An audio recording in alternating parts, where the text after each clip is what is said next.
I had been planning this solo camping trip for months. It wasn't that I was a thrill seeker or someone who deliberately looked for danger, but I liked the quiet of the forest, the way time felt slower and the world shrank to just the trees, the sky, and myself. I had chosen a remote spot deep in the national forest, far from any roads or trails that most hikers took. According to the map, there was a small clearing near a creek that I could reach if I navigated carefully. It was a place that promised isolation and silence, exactly what I wanted. I started early in the morning, carrying my backpack, tent, sleeping bag, stove, and enough food for 3 days. The forest greeted me with the smell of wet soil and pine needles. The air was crisp, tinged with the faint scent of decaying leaves. I followed the rough path marked on my map, climbing over fallen logs, stepping carefully over exposed roots, and ducking under low-hanging branches. Birds called out in the distance, but their songs were punctuated by occasional silence that felt unnaturally deep. By mid-afternoon, I reached the clearing. It was bigger than I expected, surrounded by tall pines and a few scattered oaks. The creek ran along one side, its water clear and cold, bubbling over smooth stones. I chose a spot near a large pine to set up my tent. As I laid down the tent, pegging it securely, I felt a strange sense of being watched. I dismissed it immediately.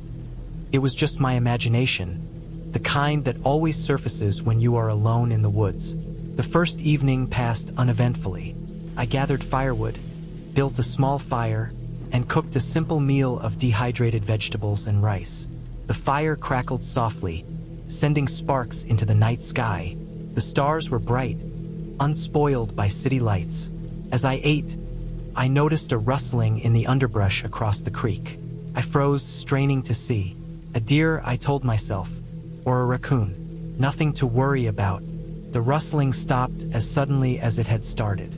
I spent the rest of the night lying in my sleeping bag, listening to the forest sounds. The chirping of crickets, the occasional splash of water in the creek, the distant calls of owls. I felt uneasy at times, but it was nothing I couldn't manage. I had been camping alone before and knew that fear often exaggerates the ordinary sounds of the forest. The next day, I decided to explore further upstream. I followed the creek, stepping carefully over slippery rocks and through shallow pools. The forest became denser, the trees forming a thick canopy above, casting shadows that made the path dim even in daylight. I found a small waterfall cascading into a pool. The water looked inviting, so I knelt at the edge to drink and splash my face. The forest around me felt almost untouched, pristine in a way that made the hairs on the back of my neck stand up. As I prepared to head back, I realized I had strayed farther from the clearing than I intended. The landmarks I had memorized were harder to recognize. I decided to turn back, retracing my steps along the creek. That's when I first noticed the footprints. They were faint, pressed into the soft soil along the bank, larger than mine, irregular, and not like any animal tracks I had seen. My heart started to beat faster, but I rationalized it as a hiker who had passed through. Still, I couldn't shake the feeling that someone or something had been following the same path I had taken. By late afternoon, I returned to my tent. Everything seemed normal, but the uneasy feeling lingered. I built another small fire and prepared dinner, keeping my eyes on the tree line.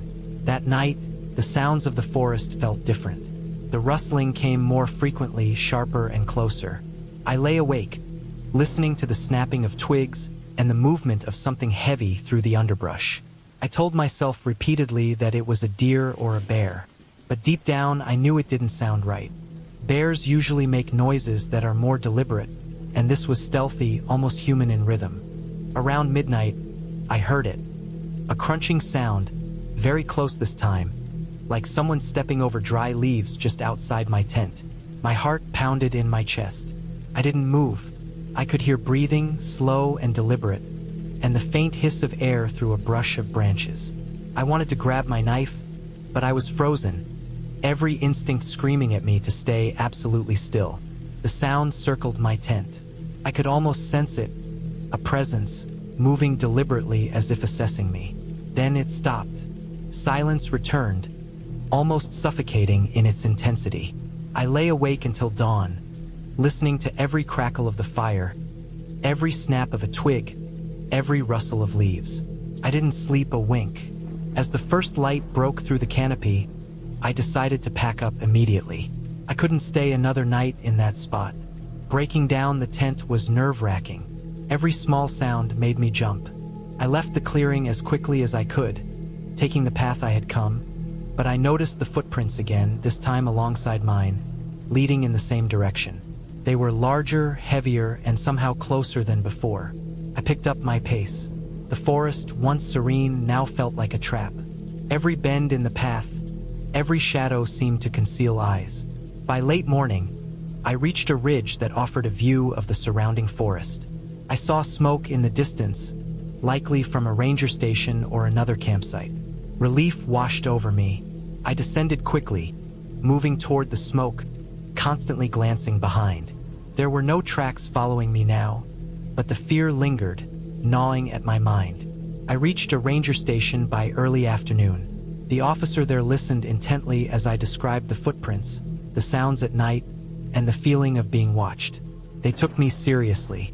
Rangers knew that people sometimes wandered into the backcountry unprepared, but what I described didn't match normal wildlife encounters. They told me there had been reports of illegal hunting and trespassers in that area, people who liked to lurk in the forest and scare campers. They gave me a ride back to my car. The drive out of the forest felt like waking from a nightmare. The familiar sight of the road, the sound of passing cars, and the smell of asphalt felt like civilization itself. I realized how fragile the sense of safety is when you are isolated. After that experience, I never went back to that part of the forest. I learned to respect the solitude of nature, but I also learned that isolation can be dangerous in ways that have nothing to do with wild animals or accidents. People can be unpredictable, and when you are alone in the woods, you are completely vulnerable. Looking back, the fear I felt wasn't just from being alone or in the dark. It was the realization that someone else had been there, observing me, moving silently through the same forest I thought I had claimed for myself. It was a stark reminder that the wilderness is not just home to animals. Sometimes, it is home to people with intentions you cannot predict. Even months later, when I hiked near safer trails or camped in popular spots, the memory of that night lingered. Every crack of a branch, every rustle in the bushes, made me tense, made me check and recheck my surroundings. It changed the way I saw the forest, not as a place of peace, but as a space that could turn threatening in an instant if you weren't careful. The experience didn't ruin my love for the outdoors, but it taught me vigilance. I learned to always have an exit plan, to never assume complete solitude is safe, and to respect the presence of others, even when you can't see them. The fear I felt was real, but it was manageable. By understanding it, preparing for it, and learning from it, I turned what could have been a trauma into a lesson in survival and awareness. Eventually, I returned to camping, but differently. I chose spots with clear lines of sight, kept my fire small and discreet, carried extra communication tools, and never ignored the signs of other people in the forest. The memory of that terrifying night stayed with me, a constant reminder that nature is neutral, but humans can be unpredictable and dangerous. That trip, which had started as a simple escape, became a defining experience in my understanding of fear, awareness, and the fragile boundary between comfort and danger. It ended clearly and safely, but the lessons I learned stayed with me forever, shaping every outdoor adventure I took after that.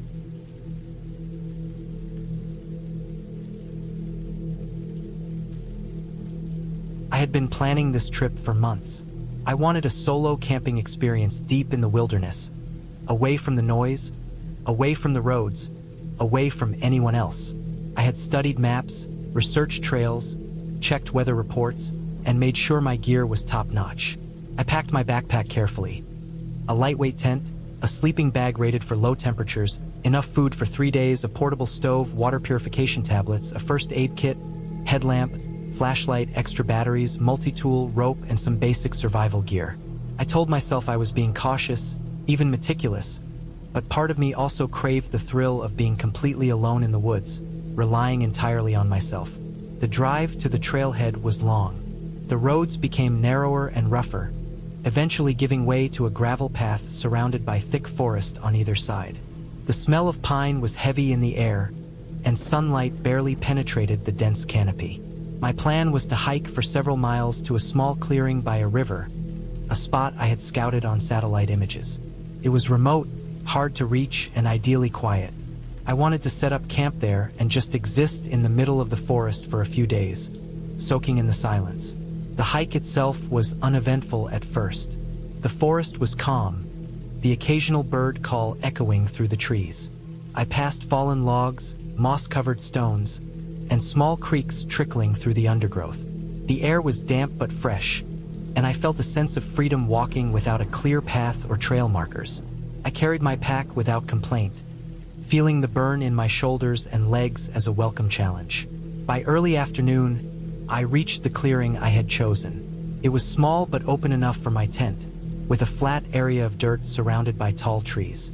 The river ran alongside it, and I could hear the steady murmur of water over rocks. It seemed perfect. I set up my tent, arranged my sleeping area, and cooked a simple meal over my stove. As the sun dipped lower, the forest began to change. Shadows stretched long and dark, the light fading to a muted gray. I was alone, yet acutely aware of every sound: the rustling of leaves, the snapping of small branches, the faint crackle of insects moving in the underbrush. I felt alert but not yet uneasy. Night fell quickly, and I crawled into my sleeping bag, listening to the river and the occasional distant hoot of an owl. The forest was alive with sound, yet I was entirely alone. Around midnight, I woke to a sound that froze me. It was subtle at first, a faint crack of a branch, but then there were more, deliberate, rhythmic snaps, like someone or something was moving cautiously through the trees around my clearing. My heart rate jumped. I sat up quietly, straining to see through the mesh of my tent. The moonlight was faint, barely enough to illuminate the outlines of the surrounding trees. I could see nothing moving, but the sound persisted, circling my camp. The hairs on my arms stood on end. I tried to convince myself it was just an animal, a deer, a raccoon, maybe a bear, but the pattern felt unnatural, too methodical, too aware. I reached for my flashlight, careful to keep it off until I was ready. When I clicked it on, the beam sliced through the darkness. Nothing, just the thick forest, still and silent except for the river. I whispered to myself, rationalizing, probably a deer moving along the edge of the clearing, or a raccoon scavenging. But the sound didn't stop. I could hear it shifting positions, circling, keeping a distance, waiting. The forest seemed to close in on me, oppressive and heavy. I decided to wait it out. I pulled my sleeping bag tighter, trying to stay as quiet as possible. I didn't want to give away my location, whatever or whoever was out there. Hours passed. The sound became intermittent, stopping and starting. Sometimes it was just a single snap of a branch. Sometimes it was multiple, deliberate, almost as if pacing. I realized I hadn't seen or heard any animal calls. No rustling of leaves from random movement.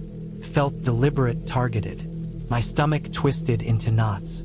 I had planned for wildlife, weather, injuries, but I hadn't planned for someone or something following me at night, moving around my camp. As dawn approached, the sounds stopped. The forest slowly brightened, and I felt a brief relief. Maybe it had been an animal after all. Maybe my mind had exaggerated the noises. I peeked out of my tent, shining my flashlight in the forest. Nothing. No footprints, no disturbances. The ground around my tent was untouched. My rational mind tried to convince me that it was just nerves, that being alone at night had made me hyper-aware. I packed up slowly, keeping my senses alert, and decided to hike further upstream, maybe find a more secure spot for the next night. The morning hike felt tense. Every sound made me jump. A bird flitting from branch to branch, the rustle of leaves, the distant babble of water over rocks. I carried my multi-tool in hand now, flashlight ready, and every few minutes would stop to scan the forest. The trail was unmarked, rugged, overgrown, and wet in places. I slipped on moss-covered rocks and navigated around fallen trees. Hours passed. The forest thickened. The river curved, disappearing behind tall cliffs and dense undergrowth. I eventually came to another clearing, smaller than the last, with a flatter area for a tent and a slower stretch of the river. It seemed safer, more enclosed by trees. I set up camp carefully, arranging a perimeter of rocks and logs around my tent to make it slightly less inviting for animals, or anyone wandering through. That evening, I tried to relax.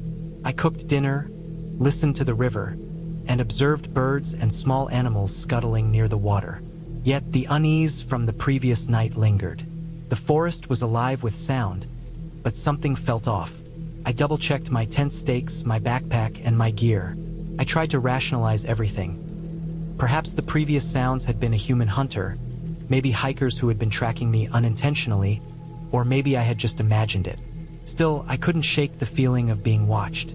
I slept lightly that night, waking repeatedly at small noises, flashlight in hand, scanning the perimeter. Once, I thought I heard a low growl, far enough to be uncertain if it was real.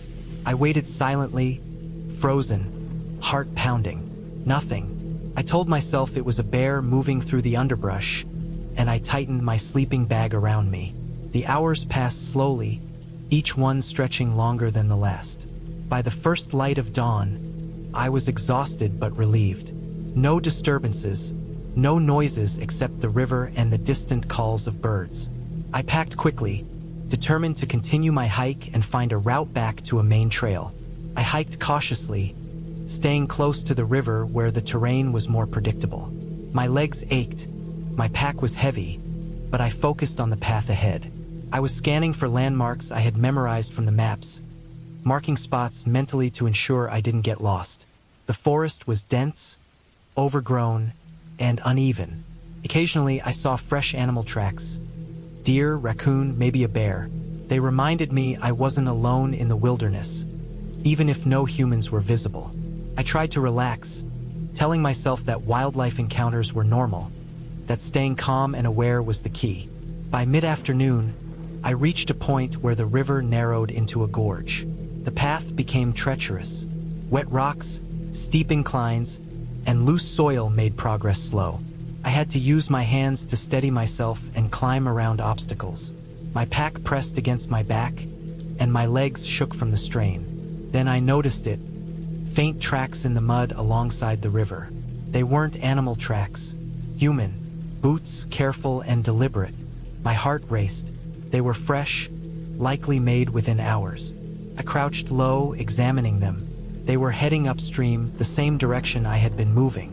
Whoever it was, they were following the river path too. I had no way to know if they were alone, if they meant harm, or if it was just coincidence.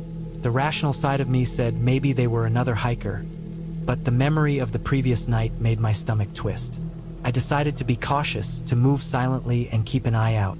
I continued, making sure my steps were deliberate but careful, avoiding snapping twigs and making unnecessary noise. I thought about backtracking, but the gorge made it difficult. I couldn't just turn around easily. I would have to descend steep terrain. The tracks stayed close, paralleling my path. Every now and then, I would freeze, listening. The forest was silent except for the river. I couldn't hear anyone moving, but the knowledge that someone could be following me was a constant pressure. Hours passed. The terrain became more difficult, rocky cliffs rising on one side, the river rushing violently below. I realized I was running out of time before nightfall. I needed to find either a way out of the gorge or a safe spot to camp.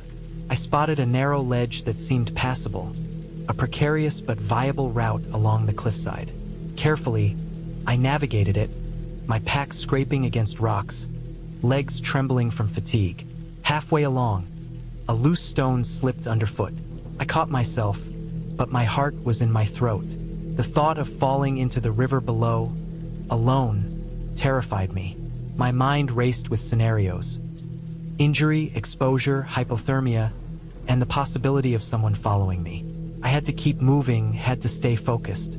Eventually, the ledge widened, leading to a flatter area. I noticed a small cave-like indentation in the cliffside.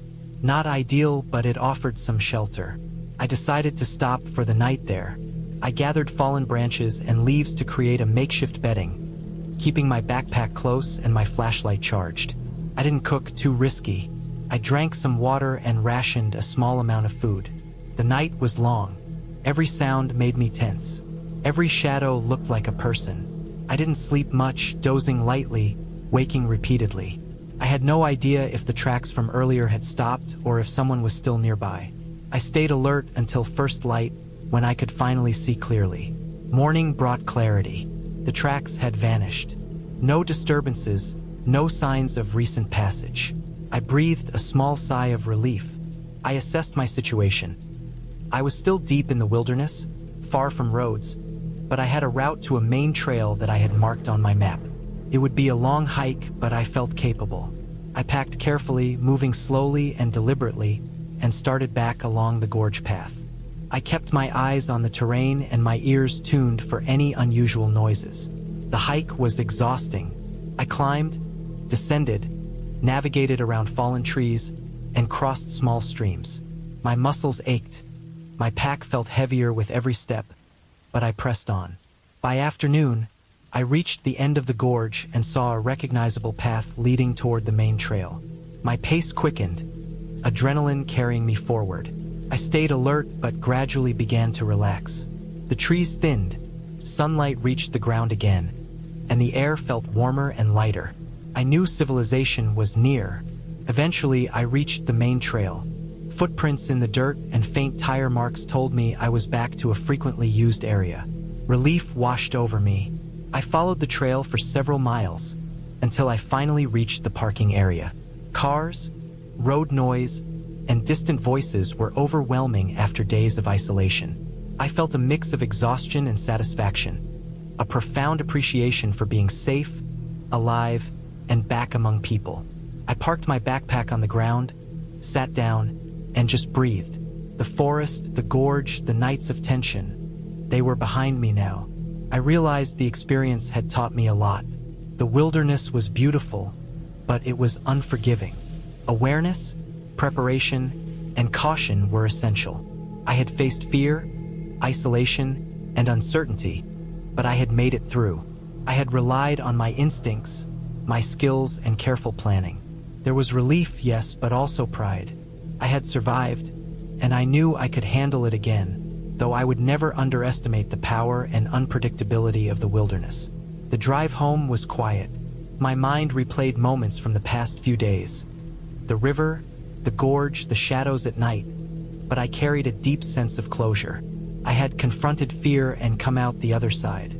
I knew the memory would stay with me, but it was no longer a source of anxiety. It was a reminder.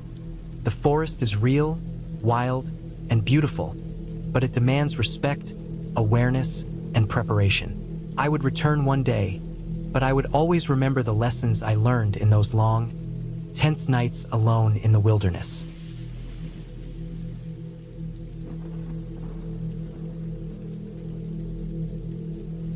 I had been planning the trip for months.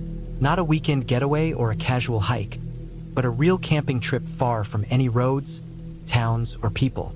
I wanted something raw, something that would test my sense of self-reliance and push me into solitude where the world felt distant and insignificant. I packed my backpack carefully, checking every piece of equipment, from my tent to my food supply, my water filter, and the extra batteries for my headlamp.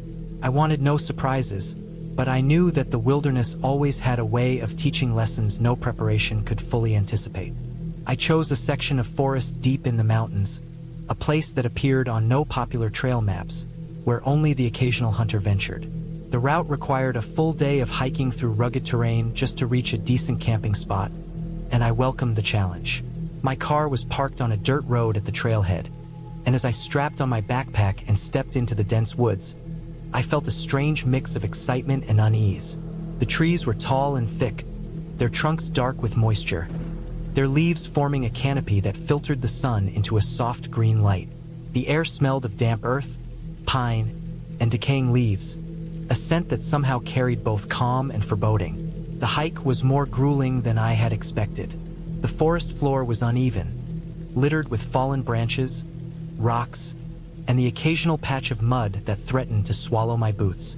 I had underestimated the density of the undergrowth, forcing me to push branches aside and maneuver carefully over roots. Sweat trickled down my back despite the cool mountain air, and I drank water frequently, knowing I needed to stay hydrated. Despite the physical exertion, there was a rhythm to the hike, a meditative quality that came with moving steadily through the wilderness, relying entirely on my own senses and instincts. As the afternoon sun began to drop behind the peaks, I found a small clearing beside a stream. The spot was far from perfect. Branches hung low around the perimeter, and the ground was uneven in places, but it was sheltered, and the sound of running water promised a reliable source for replenishing my bottles. I cleared a patch of ground for the tent, working methodically, pulling rocks and sticks aside until I had a flat area just large enough for my small one-person tent. I pitched the tent carefully, securing each stake and tightening the rainfly, knowing that a sudden mountain rainstorm could turn the night into a miserable struggle. Once the tent was secure, I unpacked my gear and prepared my camp. I gathered kindling from the surrounding forest, choosing dry branches and leaves, and started a fire using a combination of a lighter, cotton balls, and small twigs. The fire sparked to life, a warm glow against the encroaching darkness. I cooked a simple meal, dried pasta with some dehydrated vegetables, boiled over the flames, and ate slowly, appreciating the quiet and the solitude. There was a strange peace to the moment, sitting by the fire with the forest around me, the sound of water running over rocks and the occasional rustle of unseen animals in the undergrowth. But as the sun disappeared completely and darkness settled into the forest, the quiet shifted. The wind rose slightly, moving through the trees in a low whisper that sounded almost like distant voices. Shadows stretched unnaturally, and every small movement in the darkness seemed amplified. I reminded myself that this was normal. The forest was alive, and animals were moving about. But my mind, alert and alone, began to notice things I would have ignored in daylight. Every snap of a twig, every rustle in the leaves, drew my attention. My senses sharpened, and I realized that I was no longer just observing the forest. I was a part of it, subject to its rhythms and its dangers. The first real scare came when I noticed a large set of tracks near the edge of my clearing. They were not human. The size and shape suggested a large predator, likely a bear. My heart rate increased, and I examined them carefully. The prints were fresh, probably made that afternoon, and they led along the stream in the direction I had hiked from. The realization made me tense. I had heard stories about bears attacking campers, about people underestimating their size and strength. I had taken precautions. I had stored my food in a bear bag and hung it from a tree, far from my tent. But being confronted with direct evidence of a nearby predator brought a visceral fear I could not shake. I spent the next hour reinforcing the camp. I pushed branches and rocks into the perimeter, creating a small barrier, and positioned the fire strategically to cast light and shadow in ways that might deter an animal. I stayed awake far longer than I had planned, my eyes scanning the darkness, my ears listening to every crack and rustle. Eventually, exhaustion overcame my vigilance, and I slept fitfully in the tent, the sounds of the forest pressing in on all sides. Around midnight, the real danger arrived. A heavy thud outside the tent woke me, followed by the scraping of claws on rock and dirt. My heart leapt into my throat. I froze, straining to listen. There was a low grumble, deep and guttural, followed by movement that suggested the bear was circling the tent. I knew that making any sudden movements could provoke it, and panic threatened to paralyze me. Instead, I remained still, breathing shallowly, counting seconds, trying to assess the situation. The fire outside had mostly died down, leaving the clearing dimly lit, and the bear's shadow moved in the faint glow. I realized I had only a few options. Fleeing the tent would expose me immediately. Screaming might provoke the bear. I remembered the advice from wilderness guides. Do not run, make yourself appear larger, and slowly back away if the bear is not attacking. My pack was close by with a small can of bear spray I had brought. I reached for it carefully, not wanting to make any sudden motions, my fingers brushing against the cold metal. The bear continued to circle, sniffing, grumbling, occasionally swiping at the ground near my tent.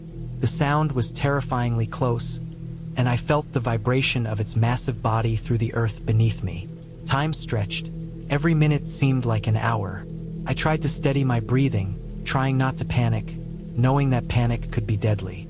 Then the bear moved away slightly, drawn by the smell of food I had failed to hang perfectly, sniffing toward a tree where I had secured my bag. Tore at the rope, yanking the bag down, scattering food across the clearing. The sound of food hitting the ground seemed to satisfy it, and after a tense few minutes, it moved back into the forest, leaving a trail of scattered snacks and the faint echo of its grunts. I waited in the tent for hours after that, too frightened to move. Dawn felt like a relief, though it brought no comfort, only light enough to see the aftermath. The ground around my camp was trampled. The bear had destroyed part of my food stash, and my nerves were frayed from a night of sheer terror. I gathered what remained, knowing that I had to be more cautious if I wanted to survive the day. The following morning, I made the decision to pack up and move. I had underestimated the presence of wildlife in this part of the forest, and the risk was too great to remain in one spot. I broke camp efficiently, keeping my backpack ready and my bear spray easily accessible. The hike out was tense, every sound and shadow magnified by the memory of the night before. I moved cautiously, avoiding areas where the bear might still be lingering, and tried to stay as quiet as possible while keeping my senses sharp. As I moved through the forest, I noticed signs of other wildlife: broken branches, claw marks on trees, and distant tracks. But nothing approached me again. The knowledge that I had survived the immediate threat gave me a strange sense of empowerment. I was exhausted, physically and mentally, but I had learned valuable lessons about respect for nature, preparation, and the need for vigilance. I reminded myself that camping in remote areas was not about conquering the wilderness, but about coexisting with it, understanding its dangers, and recognizing my own limitations. Eventually, after hours of tense hiking, I reached the dirt road where I had parked my car. The sight of the vehicle, mundane and solid, brought a flood of relief. I unloaded my gear, checked the contents, and reflected on the ordeal. My supplies were partially ruined, my nerves were still raw, but I had survived. I had faced the wilderness at its most raw and primal, and I had emerged intact. Driving away, I felt a mixture of exhaustion and exhilaration. The forest faded into the distance, its sounds and shadows replaced by the hum of the engine and the steady lines of the road. I knew I would return to the wilderness one day, better prepared, wiser, and with a deeper respect for its unpredictability. The fear I had felt was real and necessary. It reminded me of my own vulnerability, of the power of nature, and of the importance of preparation and caution. By the time I reached home, I was physically drained but mentally sharp. I unpacked my gear carefully, washed off the dirt and sweat, and organized the remaining food and equipment. The bear had taken part of my provisions, but I had preserved enough to continue future trips. I documented the incident in my journal, noting the tracks, the bear's behavior, and the lessons I had learned. This was not a tale of supernatural fear or fairy tale monsters. It was the reality of the wilderness. Unpredictable, dangerous, and awe-inspiring. The story of that night stayed with me, shaping every future decision I made in the backcountry, reminding me that fear was not something to be ignored, but a signal to respect the world beyond the comforts of civilization. The memory of the bear, the darkness, and the isolation remained vivid for years. Every time I planned another camping trip, I carried that experience with me, adjusting my approach, reinforcing my preparation, and maintaining an awareness that sometimes survival depended on patience, careful observation, and a willingness to adapt. The forest had taught me a harsh lesson, one that no guidebook could fully convey. And though it had been terrifying, it had also been transformative. I had faced the wilderness in its rawest form and lived to tell the story, armed with the knowledge that the world was larger, stranger, and more dangerous than I had ever imagined, but also that careful preparation, respect, and alertness could allow me to navigate it safely. By the time I fully rested and recovered from that trip, I had resolved never to underestimate the wilderness again. I had also realized that survival was as much mental as it was physical. The calm, deliberate thinking, and patience were just as essential as sturdy boots or a good tent. That trip, harrowing as it had been, marked a turning point in how I approached the outdoors. Fear was no longer something to fight or ignore.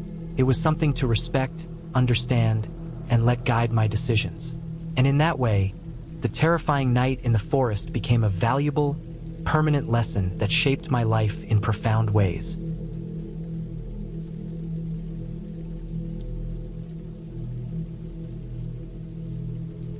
I had been planning this camping trip for months. I wanted to get away from the noise of the city, from the constant demands of work, and just spend some time alone in the wilderness. I had chosen a remote national forest in the mountains that I had heard was quiet and largely untouched, with trails that few people ventured into. I packed my car carefully, making sure I had enough food, water, a good tent, sleeping bags, a first aid kit, and all the gear I thought I would need. I double-checked my backpack, my maps, and my compass. I left early in the morning, driving through winding roads that cut through thick trees and mountains, leaving behind the last traces of civilization. By midday, I had reached the trailhead. There were a few other hikers at first, people loading up their packs, saying silent goodbyes to each other as they set off. I didn't speak to anyone. I had always preferred solitude, and the idea of spending a few days completely alone in the forest excited me more than it frightened me. The trail started off well, gently sloping through pine forests and over small creeks. Birds were singing, and a gentle wind rustled the leaves. I walked with a steady rhythm, enjoying the sounds and the smells of the forest, noting the moss on the rocks and the way the sunlight filtered through the canopy above. As the afternoon passed, the trail became less distinct. Roots and rocks jutted out of the ground, and the undergrowth grew thicker. I relied on my map and compass more carefully. At some points, I had to push branches out of my way and step over fallen logs. The air grew cooler as I climbed higher, and the smell of wet earth and pine filled my senses. I found a small clearing near a stream and stopped to rest and eat. The water was clear and cold, and I filled my bottle and drank deeply. I felt good, almost elated, to be so far from the usual sounds of cars and voices. After a brief rest, I packed up and continued along the trail. By evening, I decided to set up camp. I found a spot near another small creek, surrounded by trees that would shield me from the wind. The ground was flat, though covered with needles and small rocks, so I cleared it as best I could. I pitched my tent carefully, hammering the stakes into the ground and making sure the rain flap was secure. I gathered some dry wood nearby for a fire and arranged a small pile. I started a fire with my lighter, adding kindling first, then gradually building it up with larger logs. The warmth of the fire and the smell of burning wood was comforting. I cooked some of my food over it, eating quietly, listening to the water rushing nearby and the occasional call of a distant animal. The first night was peaceful. I lay in my sleeping bag, the fire outside dimming as it burned down to embers. The sky was clear, and I could see the stars through the trees. There were no city lights, no sounds except for the forest. At one point, I thought I heard a twig snap in the distance, but I told myself it was probably just a small animal, a deer or something similar. I felt safe, prepared, and in control. The next day, I planned to explore a ridge I had seen on my map. I packed my bag, making sure I had enough water and food for the day. The trail was steeper than I had anticipated. My legs ached as I climbed, but the scenery was breathtaking.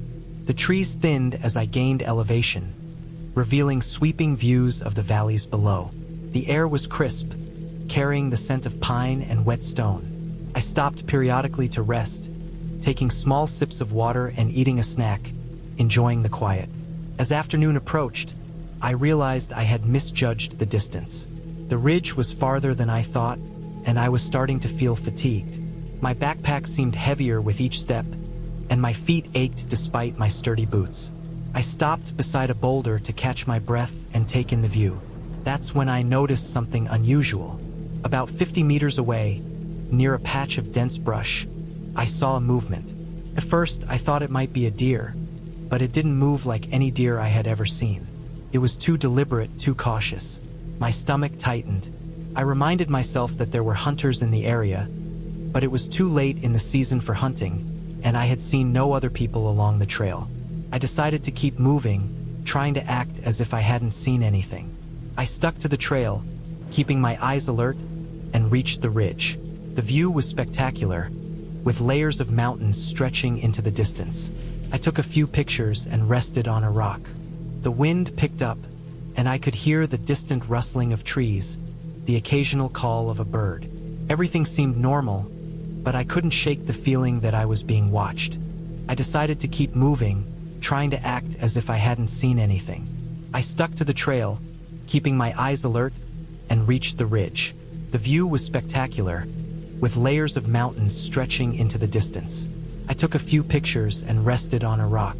The wind picked up, and I could hear the distant rustling of trees, the occasional call of a bird. Everything seemed normal, but I couldn't shake the feeling that I was being watched. I decided to head back to my campsite before it got too late. The descent was harder on my knees, and I moved slowly, stopping often. The sun began to dip behind the mountains, casting long shadows across the forest. When I reached my campsite, the fire had burned down to cold ashes. I quickly gathered wood and started another fire, keeping it large this time. I ate my dinner, trying to calm myself, telling myself that the earlier movement had been nothing. I slept fitfully that night, hearing sounds that seemed louder than usual. The snap of twigs, the rustle of leaves, and something heavier that sounded like footsteps, though I knew no one else was around. On the third day, I decided to explore a nearby creek that was marked on my map. I thought the sound of water might calm my nerves. The trail to the creek was narrow and uneven, and I had to be careful with every step. The forest was dense, and I kept imagining shapes moving between the trees. When I reached the creek, I knelt down and drank from it, feeling refreshed. I followed the creek upstream, examining the rocks and noting the small pools where fish might be hiding. It was in the late afternoon that the situation escalated. I was crossing a shallow part of the creek when I heard the unmistakable sound of someone else moving through the forest. Not far from me, just beyond the creek, there was a snapping of branches, soft at first, then louder. I froze, my heart pounding. Whoever or whatever it was, they were close. I ducked behind a large rock, trying to make myself as small and quiet as possible. The sound of movement stopped for a moment, then began again, deliberate and careful, moving in my direction. I had no weapon. I had only my small pocket knife and a lighter. My mind raced. I thought about my options. Run, hide, make noise, or try to confront whoever it was. Running might draw attention, but hiding seemed safer. I slipped into the dense underbrush, crouching low, trying not to make a sound. The footsteps grew louder, and I realized they were coming toward me. My breathing was shallow, almost silent, but I could feel my chest pounding. I could hear my own heartbeat in my ears. The person, or whatever it was walking carefully but deliberately. I could hear the crunch of leaves underfoot. I tried to make myself invisible, pressing against the side of the creek, hoping they wouldn't see me. Then, just as suddenly as it had begun, the footsteps stopped. Silence. My stomach knotted, and I stayed perfectly still, not daring to move. Minutes passed, though they felt like hours.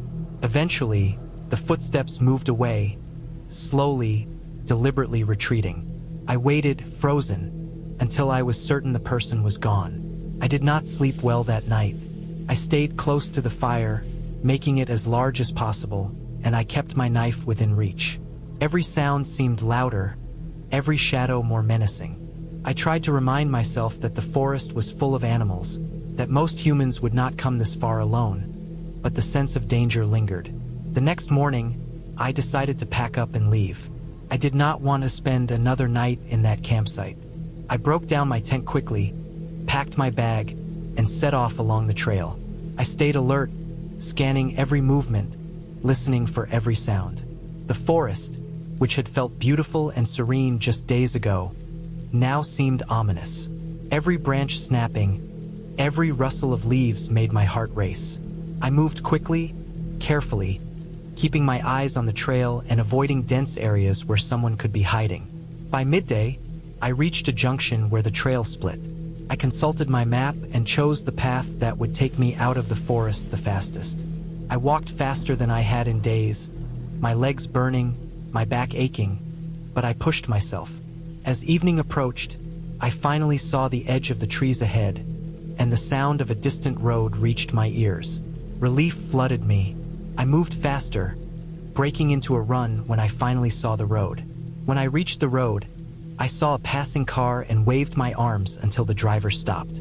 I explained that I had been camping alone and had gotten nervous because I thought someone had been following me. The driver called the local ranger station, and soon I was on the phone with them, describing my location and situation. They told me to stay put until help arrived. Within an hour, a ranger arrived, and I followed him back to my car. The ranger listened carefully and noted that other campers had reported hearing strange movements in the forest over the last few days, but no one had seen anyone. I left that forest that night, driving down winding roads that led back to the city. I kept thinking about the experience, about how quickly a peaceful, beautiful place could feel dangerous. I told myself I had been careful, prepared, and lucky, but I also knew that I had underestimated the wilderness, and the presence of someone else in the woods had changed everything. I promised myself I would return to camping someday, but not alone, and not without being even more vigilant. The forest had been beautiful, terrifying, and humbling, and I would never forget the lessons it had taught me. By the time I got home, I was exhausted but relieved. I unpacked my gear, checked my maps, and carefully recorded my experience. I knew I had pushed myself and that I had faced a real threat, but I also knew I had survived because I had stayed calm, alert, and careful. The memory of the footsteps, the sense of being watched, and the isolation of the forest stayed with me for weeks afterward, a vivid reminder of how quickly a peaceful adventure could turn into a test of awareness and survival.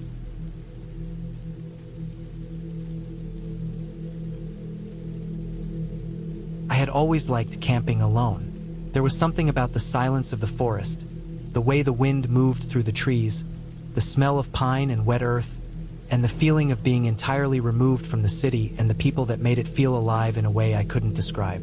That weekend, I decided to try a section of forest I hadn't been to before, a remote area I had found on a map while researching trails online. It wasn't popular, there were no marked campsites, and I had read a few warnings that it could get tricky to navigate if you weren't careful. That made it perfect for me. I packed my gear meticulously: tent, sleeping bag, stove, food, water, a first aid kit, extra batteries, a good headlamp, compass, map, knife, and a fire starting kit. I double-checked everything before leaving my apartment in the early morning. The drive was long, and the roads became increasingly rough as I got closer to the trailhead. I parked on a narrow dirt road and started hiking with a sense of excitement. The forest was dense, with thick trees on either side, moss covering the ground, and a smell of damp soil. Birds chirped occasionally, but otherwise it was quiet. I followed the trail I had marked on my GPS, careful to keep track of where I was. The first few hours were uneventful, the kind of peace I came to the forest for. The trail was uphill and sometimes slippery, but I was used to the effort. By late afternoon, I found a spot near a small creek that seemed ideal. There was enough flat ground for my tent, and the creek's sound was constant but soothing. I set up my tent, organized my gear, and gathered some dry kindling for a fire. The sky was starting to darken with clouds, and a cool breeze blew through the trees, carrying the smell of wet leaves. I was tired but satisfied. As night fell, I lit a small fire near my tent, enough for warmth and to cook a quick meal. The crackle of the fire and the smell of burning wood were comforting. I had some canned food and a small bag of trail mix. After eating, I leaned back against a rock, watching the flames dance, listening to the creek and the occasional rustle of small animals in the underbrush. It was peaceful, almost hypnotic. Around 10 p.m., I started feeling uneasy. At first, it was just a sense that something was off, a subtle tension that crawled over my skin. I tried to convince myself it was normal, the forest always made me alert. But then I heard it, a snap, like a branch breaking, just beyond the creek. I froze, listening carefully. It wasn't an animal I recognized. I stayed still, holding my breath, trying to pinpoint the direction. Then there was another sound, a rustle of leaves, heavier this time, moving closer. My stomach dropped. I told myself it was probably a deer or maybe a raccoon, but the sound was different, deliberate.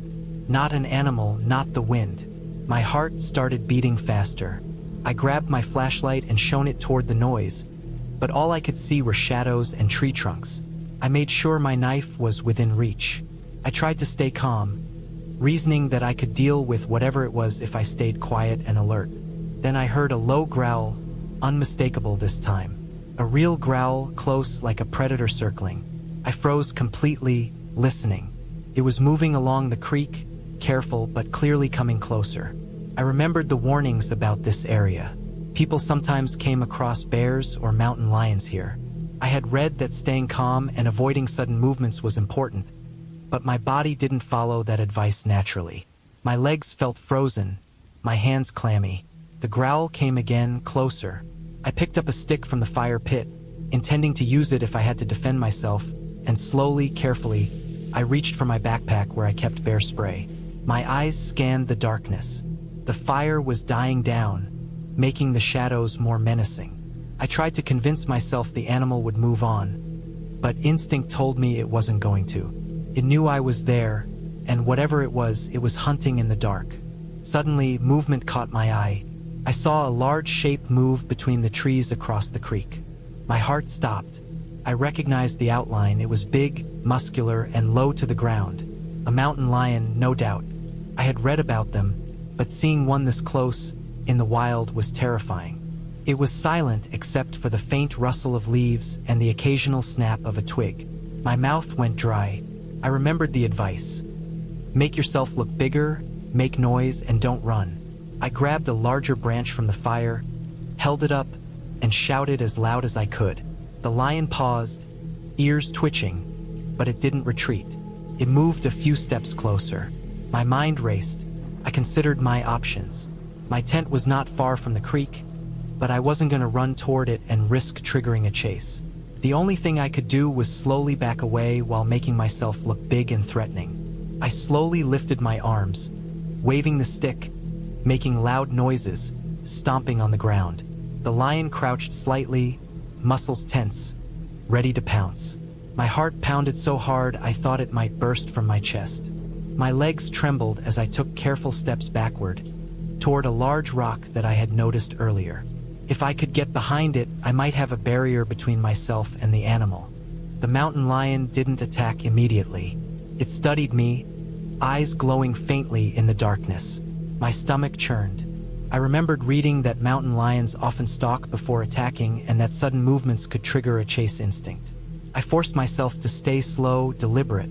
My flashlight was still in my hand, and I shone it toward the animal, trying to startle it, make it doubt my presence. Minutes felt like hours. Every step I took was deliberate, every breath calculated.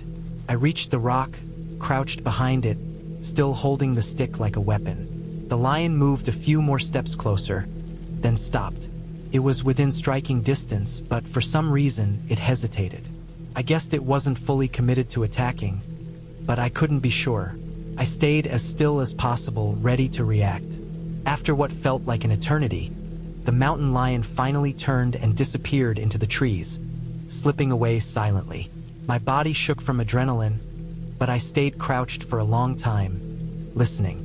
The forest returned to its normal sounds, the creek flowing, the rustle of leaves, the distant calls of night birds, but my mind stayed alert.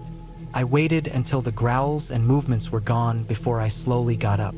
My legs were stiff, my hands still trembling, and I felt like I hadn't fully breathed in half an hour. I knew I couldn't sleep after that. I decided to pack up immediately. I carefully extinguished the fire completely, double-checked my tent for safety, and gathered my gear quietly. Every sound seemed amplified, the snap of a twig under my boot, the soft crunch of leaves. I moved slowly, deliberately, keeping my flashlight on and my knife in hand, fully aware that anything could still be out there. I hiked back along the trail as quietly as possible, keeping my eyes and ears sharp. I avoided running, knowing that sudden movement could draw attention. Every shadow looked like a threat, every rustle like another predator. I stayed focused, counting my steps, staying aware of landmarks so I wouldn't get lost in the dark. The trail felt longer than it did in daylight, each twist and turn making my heart race. Eventually, I reached my car. The relief I felt was immense. I locked the doors, checked the back seat, and started the engine. My hands were shaking so badly I almost couldn't hold the wheel. I drove slowly back toward the main road, constantly scanning the forest, half expecting to see glowing eyes in the dark. My adrenaline was still high, but I forced myself to focus on the road, on getting back to safety. By the time I reached the small town near the highway, it was almost 2 a.m. I parked near a 24-hour gas station, stepped out, and just stood there for a while, letting my legs recover and my breathing slow. The streetlights and the sound of cars were oddly comforting, a stark contrast to the silent menace of the forest. I realized that the fear I had felt was something I would never forget, the intensity of being completely alone and vulnerable in the wild. The next morning, I carefully inspected my gear, making sure nothing had been damaged, and wrote down the details of the encounter. I knew I had been lucky. A few minutes of hesitation on the mountain lion's part had probably saved my life. I decided I wouldn't return to that area alone, maybe never at all. I still loved the forest, the peace, the solitude, but I realized that there was a line between adventure and danger that I had crossed without fully realizing it. In the following weeks, I did more research about mountain lions and wilderness safety. I learned more about their behavior, how to avoid encounters, and the best ways to protect yourself if one does appear. I also invested in a stronger bear spray, a small flare gun for emergencies, and even started taking wilderness safety courses. The experience didn't scare me away from camping entirely, but it changed how I approached it. I understood the risks, respected them, and prepared far more thoroughly. Looking back, I felt grateful for the lessons I had learned in the most intense, terrifying way possible. The forest was still beautiful, still peaceful, but I understood that beauty came with danger. That night had taught me patience, awareness, and the importance of preparation. Most importantly, it had taught me humility, the understanding that in the wild, nature had the power to remind you of your smallness in a very real way. I continued camping, exploring new areas, but I never again took safety for granted.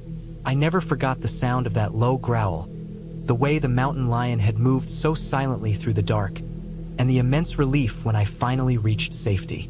The memory stayed with me, vivid and intense, a warning and a lesson I would carry forever.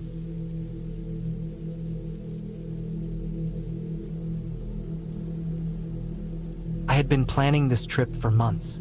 The idea was simple: to leave the city behind for a weekend, carry a small pack, pitch a tent deep in the forest, and be completely alone for 2 days. I wasn't looking for adventure or thrill. I just wanted quiet, space to think, and the chance to sleep under the stars. I had chosen a trail that few people hiked. The forest I was heading into was dense, thick with pines and birch, and crossed by a slow river that glinted in the sunlight. According to the trail maps and the few blogs I read, it was not frequented by anyone, which suited me perfectly. I arrived at the trailhead early in the morning. My car, packed with a heavy backpack, tent, sleeping bag, stove, water, and a small first aid kit, was the only vehicle there. The parking lot was almost empty, only a few other cars scattered at the edges. I remember thinking how calm and still everything was, almost unnervingly so. The air had that crisp edge that comes before the real heat of summer, and I felt a small chill that ran down my spine. I brushed it off. I had been camping before, and nothing I had experienced so far had made me truly afraid. At least, that's what I told myself. I started walking on the trail. The forest floor was thick with pine needles, and every step I took produced a muffled crunch. Birds chirped occasionally, but their sounds felt distant, almost muted. The sun filtered through the tall trees in golden beams, casting long shadows. Everything seemed perfect, serene even, and I could feel my stress from work slowly dissolving. The first hour passed quickly. I found a small clearing beside a stream and paused to drink some water. I noticed animal tracks near the bank, small footprints, probably raccoons or foxes. I crouched and studied them, wondering how far into the forest the animals traveled each night. Even this small curiosity made my heart beat a little faster. Being alone always heightened awareness. As I walked deeper into the forest, the trail narrowed and became less distinct. Branches brushed against my arms, and the sun became a slanted orange as it started its descent toward the horizon. I realized I needed to find a campsite soon. According to my plan, I wanted to be set up before dark. After about an hour of careful scouting, I found a small, flat area near a cluster of birch trees. There was a slight slope leading down to a stream, which was perfect for water but far enough that any rising water from rain wouldn't reach the tent. I unpacked my gear and began pitching the tent. The process was familiar and oddly calming. Pegs went into the soft earth, the poles clicked into place, and the tent slowly took shape. Once it was upright, I spread out my sleeping bag inside and started collecting firewood. By the time the tent was ready and my small fire pit set up, the sun had dipped behind the trees. Shadows stretched long and dark, and the temperature dropped. The forest that had been peaceful during the day now carried a different feeling. The sounds of daytime creatures faded, replaced by something quieter and sharper. The occasional snap of a twig, the distant splash of water, and the rustle of leaves in the wind. My senses were on edge, though I told myself it was only natural. I built a small fire and lit it, the warm orange glow cutting through the darkening forest. I had some canned food and boiled water for tea. Sitting beside the fire, I stared into the flames. The forest around me seemed endless, the shadows pressing in. I realized that the isolation I had sought so eagerly now carried weight. The farther I was from other people, the more alert I became to every sound. I could hear small animals moving nearby, the occasional birds settling down for the night, and even the wind sighing through the treetops. It was strange how every small noise made me pause, my pulse quickening, even when I knew logically it was probably nothing. I finished my meal, cleaned my small cooking area, and crawled into the tent with my sleeping bag. The tent flapped slightly as the wind picked up, but I felt safe enough with the fire still smoldering outside. I lay there for a while, staring at the tent walls, thinking about how alone I was. Eventually, I drifted off to sleep. Sometime in the middle of the night, I woke up. The fire had burned down to embers, leaving the night darker than before. I could hear movement outside. Not the gentle scuttling of small animals, but heavier, deliberate steps. I froze, listening. My mind raced through possibilities. A deer, a raccoon, maybe even a stray dog, but the steps were too large, too steady. I felt my stomach tighten. I reached slowly for the small flashlight in my pack and shone it outside the tent. The beam hit nothing at first, then caught a dark shape moving through the trees, just beyond the edge of the firelight. It was too big to be a deer or a dog. I couldn't see clearly, but it was moving cautiously, deliberately. I stayed still, hardly breathing, trying to make sense of what I saw. The shape disappeared behind a tree, and I debated what to do next. I thought about leaving the tent, but stepping outside into the unknown in the dark felt dangerous. Instead, I reached for the small knife I always carried. I told myself I needed it for safety, but the thought of using it made my hands shake. I listened again, and the steps had stopped. The forest went quiet, almost unnaturally so. Hours passed in tense silence. Every small noise made me flinch. At some point, I must have dozed off again because the first light of dawn broke through the trees, washing the forest in soft gold. The relief of seeing sunlight was immense. I unzipped the tent and stepped outside. Everything looked normal. Birds chirping, the stream flowing, no sign of what I had seen the night before. I inspected the area around my tent and found large footprints in the soft earth. They were definitely human. The idea that someone had been near my tent while I slept made my stomach churn. I considered leaving immediately, but my car was miles down the trail, and I didn't want to risk traveling in panic.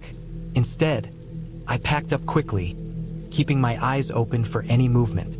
I decided to follow the trail back the way I came, hoping to reach the car before whoever or whatever was in the forest returned. The hike back was nerve-wracking. Every shadow felt like someone watching. Every rustle of leaves, every branch snapping under my boots made my heart race. I found myself thinking about worst-case scenarios. Someone following me, waiting until I was vulnerable. I stayed as quiet as possible, avoiding areas where my footsteps would be loud. By late morning, I had gained some confidence, seeing familiar markers along the trail. The forest still felt immense, but at least I could see the end in sight. Halfway through the hike back, I spotted another set of footprints. These ones were fresher, overlapping my own in some places. I realized someone had been on the trail behind me. Panic surged. I broke into a run, my legs burning, my lungs screaming. The thought of being followed pushed me forward, faster than I had ever moved on a forest trail.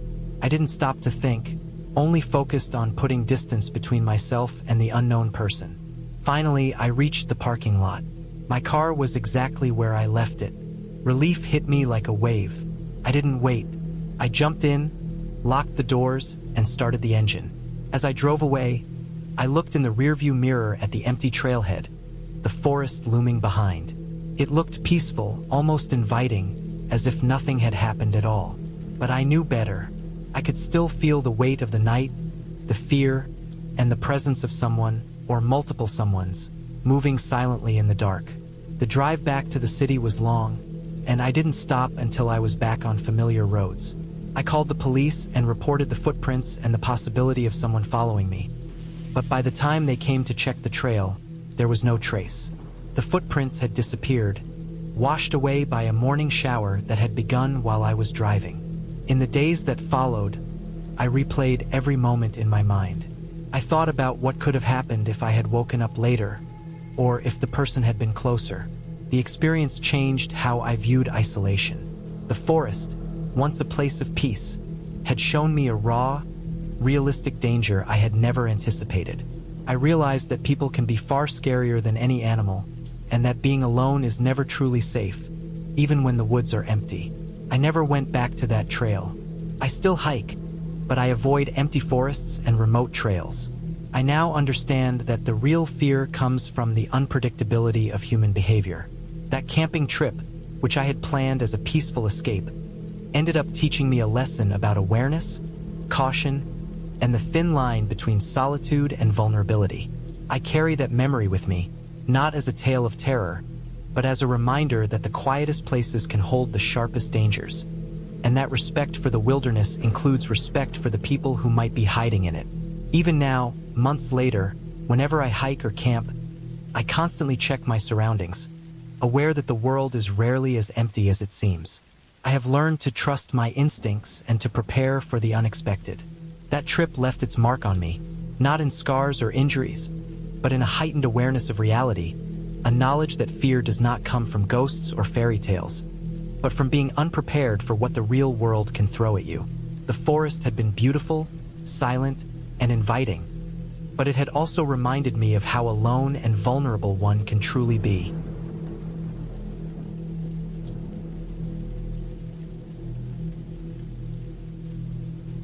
I had always liked the quiet of the forest, the kind of quiet that presses in on you, heavy and soft at the same time. The rustle of leaves and the creak of tree branches were the only sounds that mattered. This weekend, I had planned to go camping alone in a section of the woods that wasn't far from the highway, but was remote enough to feel like it was untouched. I told myself I was prepared. A small tent, a sleeping bag, a backpack filled with food, a portable stove, a flashlight, and plenty of water. I had even packed extra batteries, a first aid kit, and a folding knife. I liked to be thorough. The drive there in the early morning felt calm and easy. The air smelled faintly of pine, damp soil, and moss. The sky was a pale gray, the kind that promised rain but never quite delivered. I parked at a small clearing near a dirt path that led deep into the forest. My plan was to hike about 3 miles in, find a spot near a stream, and set up camp. It was supposed to be relaxing. The first hour of hiking was uneventful. The dirt path was narrow and uneven, the occasional roots jutting out like the fingers of the earth trying to trip me. Birds chirped occasionally, and squirrels darted across the path. I passed a few small clearings, some with rocks scattered around, possibly from old logging or natural erosion. My backpack was heavy, but manageable. Around the second hour, I noticed that the forest began to feel more closed in, denser. The canopy above thickened, blocking the sunlight almost entirely. Shadows stretched across the ground in strange, jagged shapes. The air became cooler and damper. I passed a fallen tree, its trunk split and rotting, and noticed what looked like claw marks etched into the bark. My heart rate increased slightly, not out of panic, but alertness. This was supposed to be a remote, untouched forest, and the marks suggested an animal had been through here, possibly a bear or a large canine. I reminded myself that most wild animals avoid humans, and I continued. By the time I reached the third hour, the stream I had aimed for appeared on my map, and I heard it before I saw it. A low, continuous murmur as water tumbled over stones. Relief washed over me. I followed it downstream a bit, searching for a flat area to set up my tent. Eventually, I found a small clearing with soft ground and no overhanging branches that could fall. I started unpacking my gear and setting up the tent, making sure the stakes were secure in the damp soil. Once the tent was up, I set my backpack inside, arranged my sleeping bag, and built a small fire pit a few feet away. The fire was important not just for warmth, but to keep animals away. I collected dry twigs and branches, carefully layering them so I could light a fire later when it got dark. I wasn't in a rush to cook yet. I wanted to take some time to explore the area. The forest around me was quiet, but I could sense movement. Tiny noises, an occasional snap of a branch, a rustle of leaves, the skitter of small animals, kept me alert. I stayed within sight of the stream, moving slowly over rocks and roots, careful not to slip. The moss covering the rocks was slippery, and the damp earth made each step uncertain. Despite the uneasy feeling, the area was beautiful. The water sparkled in patches where sunlight filtered through the trees, and the smell of wet earth and pine was calming in a strange way. I returned to my campsite before the sun fully set. The forest had a different energy at dusk, sharper somehow. Shadows moved differently, and the sounds were louder, closer. I decided to light the fire earlier than planned. The first few sparks caught immediately, and soon I had a steady flame. I felt slightly safer with the light dancing against the trees. The fire threw off heat, and the crackling sound gave a sense of life in an otherwise still forest. As darkness fully settled, I began to cook a simple meal. Canned beans heated over the fire, accompanied by a few granola bars. I ate slowly, listening. That's when I first noticed it. A low, distant growl. It wasn't loud, but it carried. I froze, straining to hear over the fire. The growl came again, closer this time, followed by a snapping sound, like a branch breaking under weight. My heart began to pound. I reminded myself it was probably a wild animal, maybe a bear or a pack of coyotes, but the sound seemed deliberate, patient, and disturbingly close. I grabbed my flashlight and scanned the tree line. Nothing moved, but the noise didn't stop. It shifted slightly to my right, coming from the denser part of the forest. I could hear leaves crunching under something heavy. My mind raced through possibilities, all plausible. A bear? A deer spooked by me? Or even a wild dog? I realized my knife, though useful, wasn't going to protect me if a large animal attacked. I had to stay calm, stay alert, and make my campsite secure. I moved slowly to the edge of the clearing, shining my flashlight in all directions, making as much noise as possible without attracting attention. The rustling stopped for a moment, then resumed, closer. I retreated toward the tent and the fire, staying low, careful not to trip over roots. I kept talking quietly to myself, repeating that the animal would probably leave if I didn't threaten it, trying to keep my voice steady. Hours passed.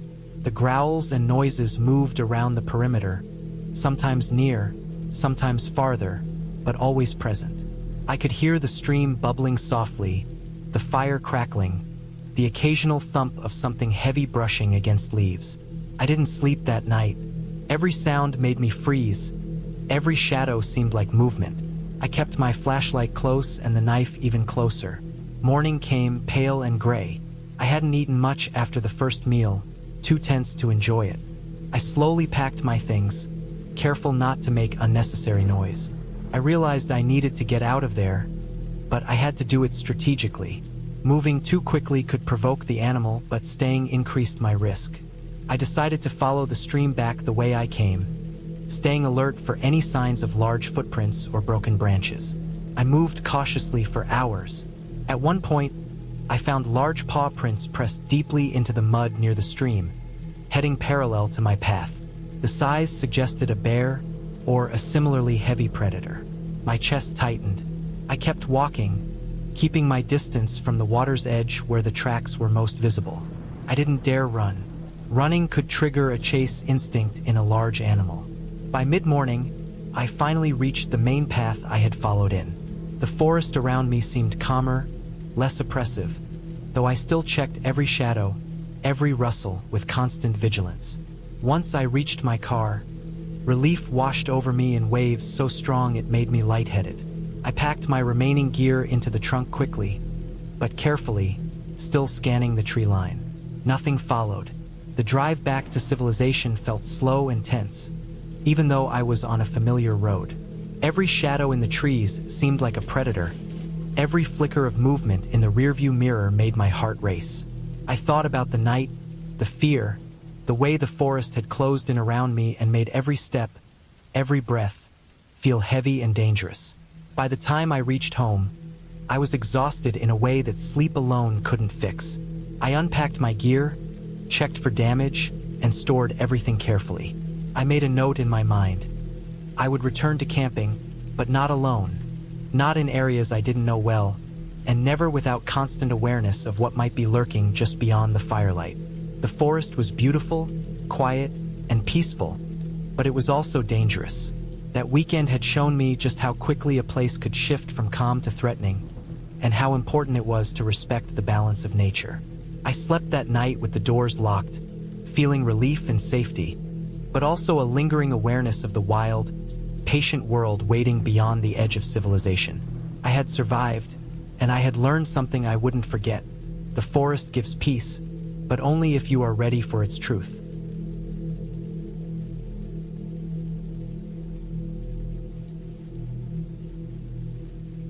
I had been planning the trip for months.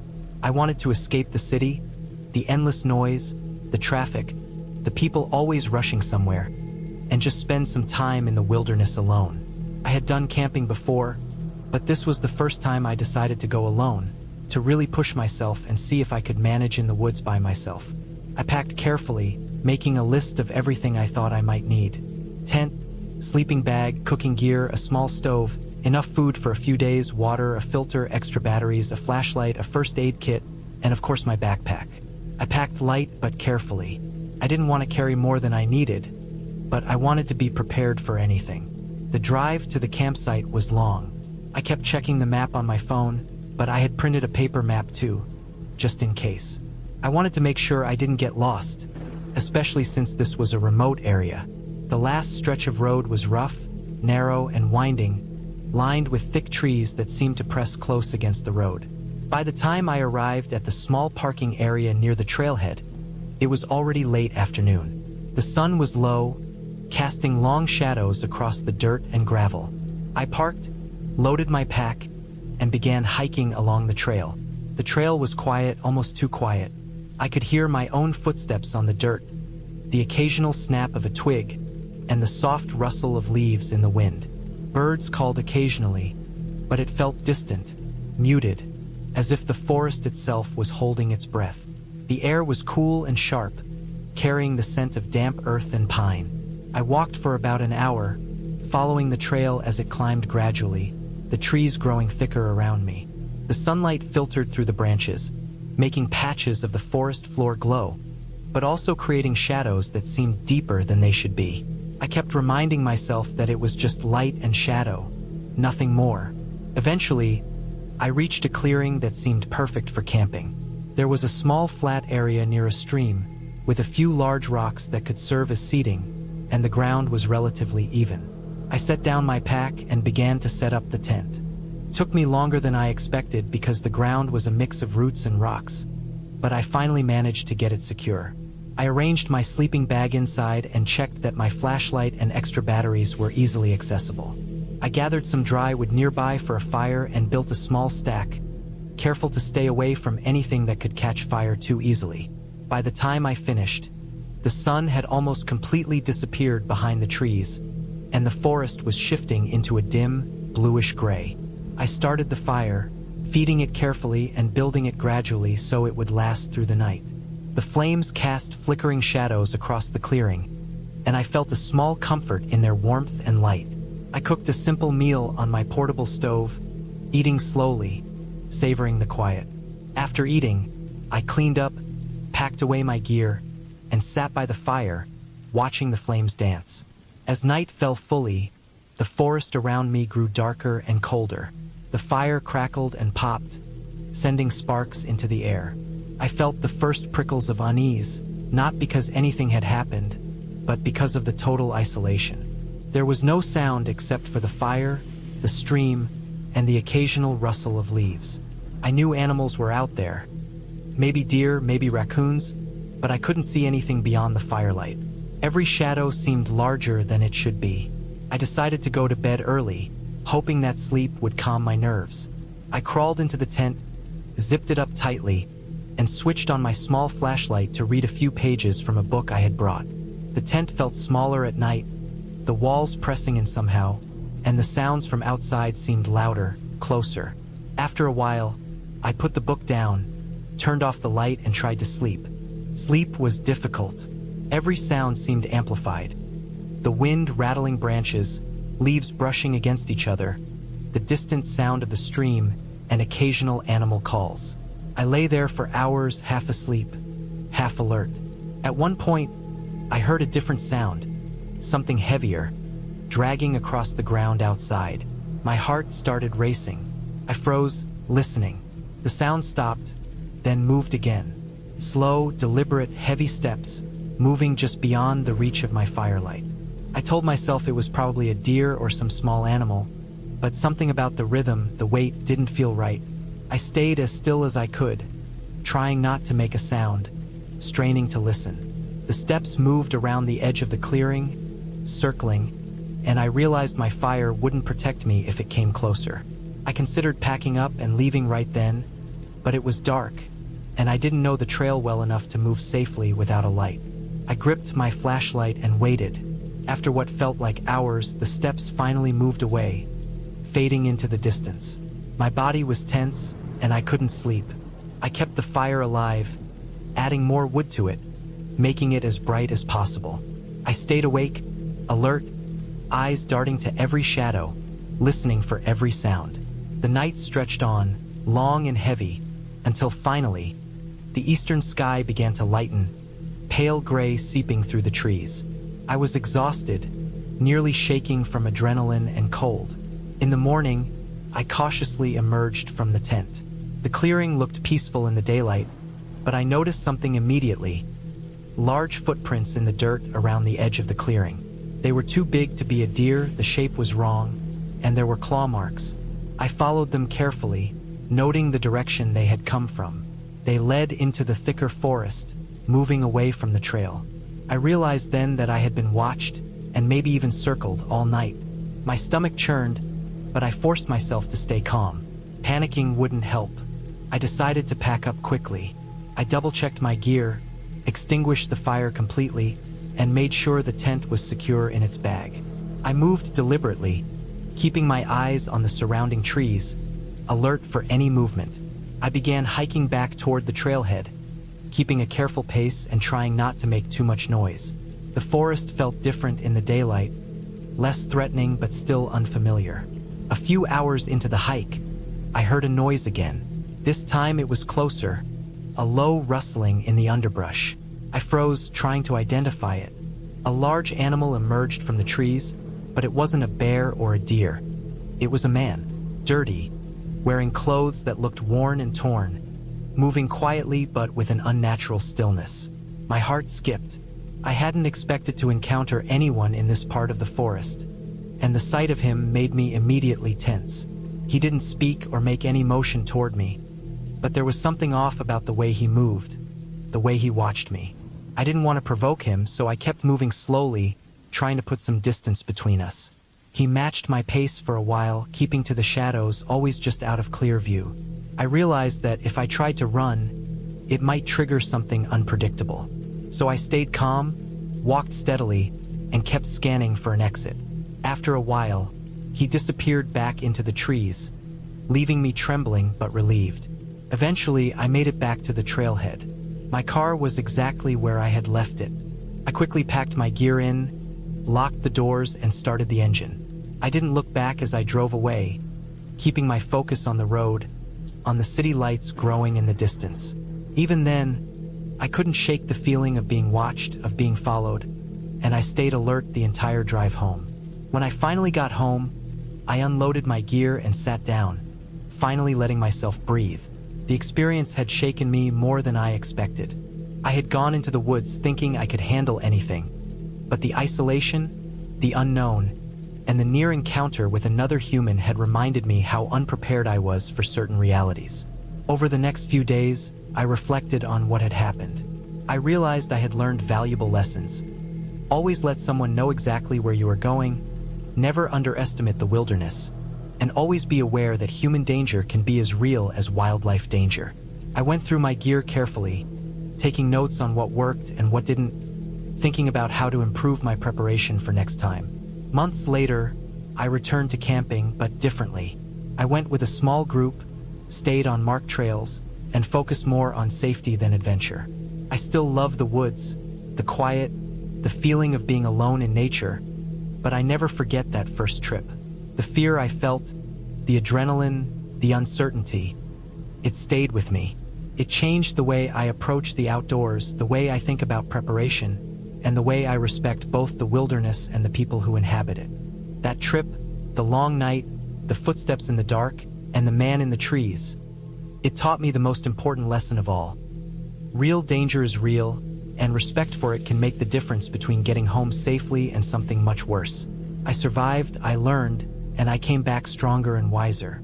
The forest had tested me, and though it was terrifying, it left me with a clear understanding of my limits and the value of caution.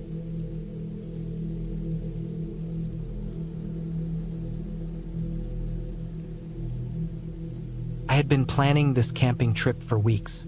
The idea was simple. Leave the city behind, drive into the wilderness, and spend 3 days alone in the forest, away from any sign of civilization. I wanted the quiet, the kind you could only find when the wind rustled the leaves, when the birds had stopped their morning chatter, and when the stars took over the night sky. I had done a lot of research, picked a remote area in the national forest, and packed carefully. Tent, sleeping bag, food, water, first aid kit, a small stove, and extra layers in case it got cold. I thought I was ready for anything the forest could throw at me. I had no idea how wrong I was. The drive out of the city was easy enough, the roads gradually narrowing as I left the outskirts behind. By mid-morning, I was on gravel tracks, surrounded by tall pines and thick undergrowth. I parked at a small clearing that served as a trailhead and hoisted my backpack onto my shoulders. The forest was silent in the way only deep woods can be. No planes, no cars, just the occasional rustle of a small animal. I started hiking along a narrow trail, expecting a long walk to the perfect campsite I had marked on my map.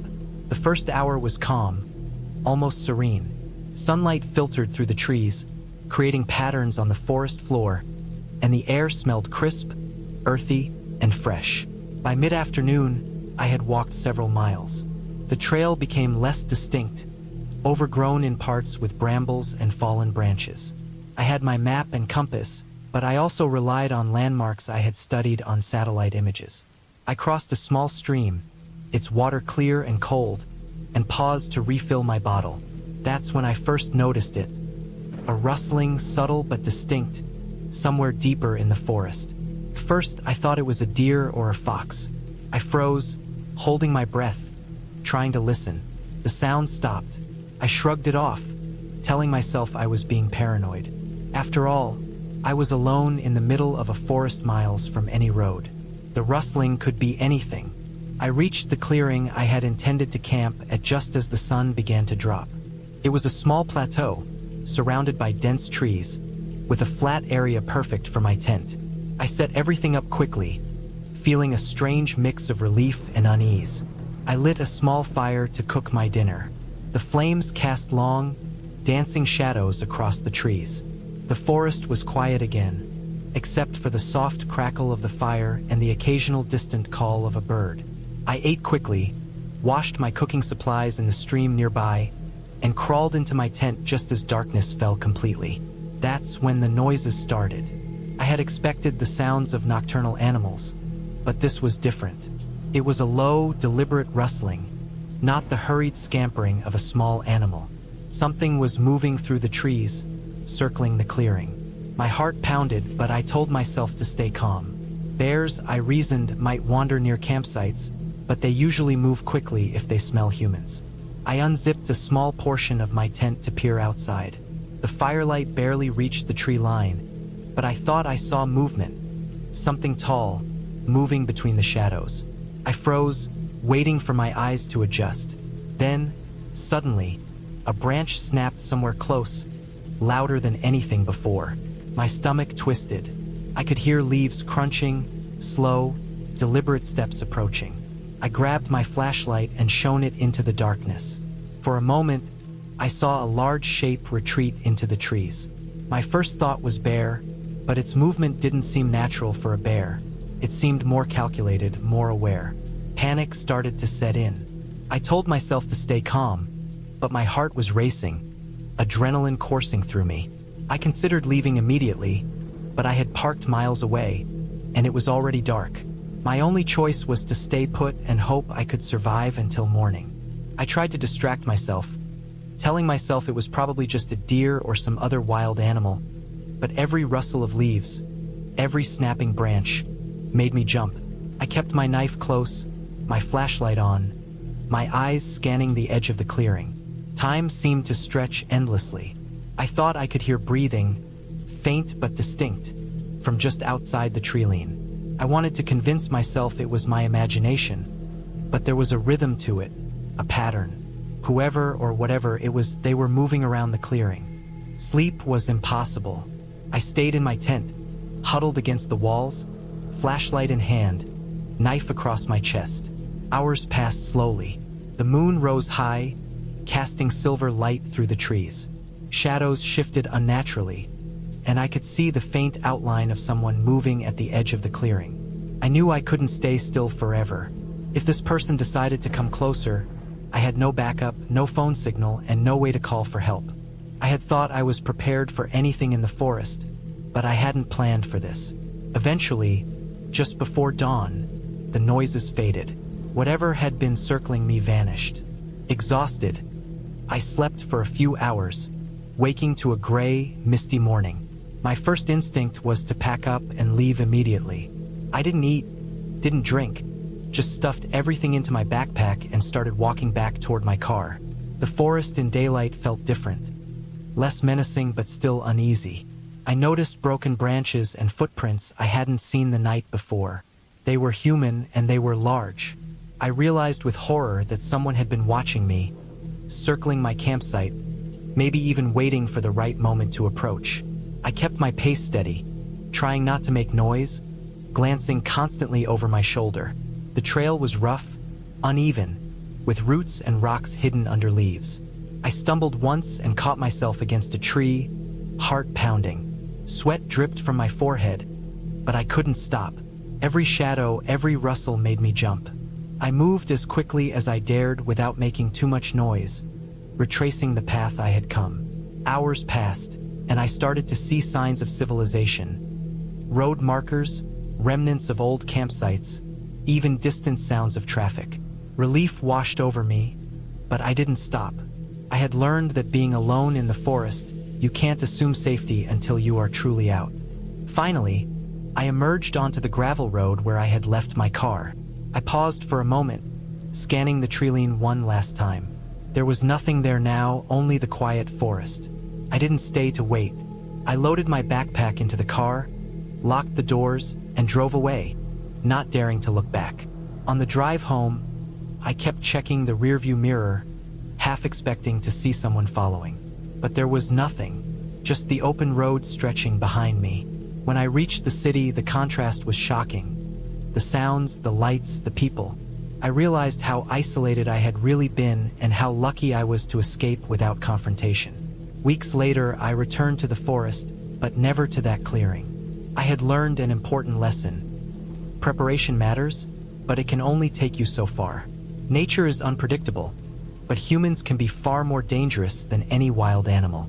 The sense of fear I felt that night stayed with me for a long time, but it also gave me a strange respect for the wilderness and for the importance of awareness and caution. I continued to camp and hike, but never alone in such a remote place again. I chose areas with other people nearby, where help was reachable if things went wrong. I became meticulous in my planning, double-checking maps, routes, and communication options.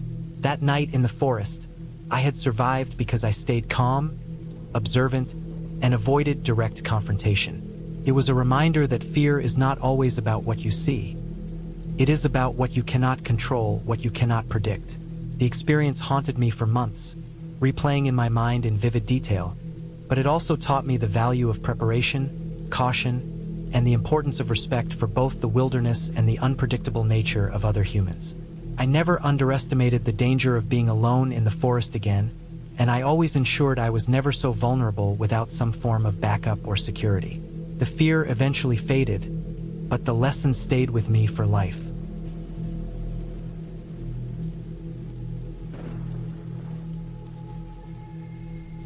I had been planning the trip for months.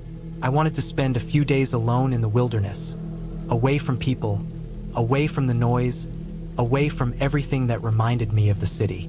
I had chosen a remote area deep in the mountains, one of the least visited trails according to the maps and forums I had researched. The route would take me through dense forest, across streams, and up a steep ridge before finally reaching a plateau where I planned to set up camp. I packed carefully, making sure I had enough food, water, clothing, and equipment. I had a tent, sleeping bag, first aid kit, stove, plenty of canned food, and extra batteries for my flashlight. I also brought a good map and compass and my phone, although I knew reception would be minimal. I felt prepared, confident even. The first day of hiking was exhausting but beautiful. The trail started gently, winding through tall pine trees with sunlight streaming through the branches. Birds chirped above, and every now and then I caught glimpses of squirrels or deer moving through the underbrush. I stopped frequently to take pictures, to rest, to breathe in the crisp mountain air.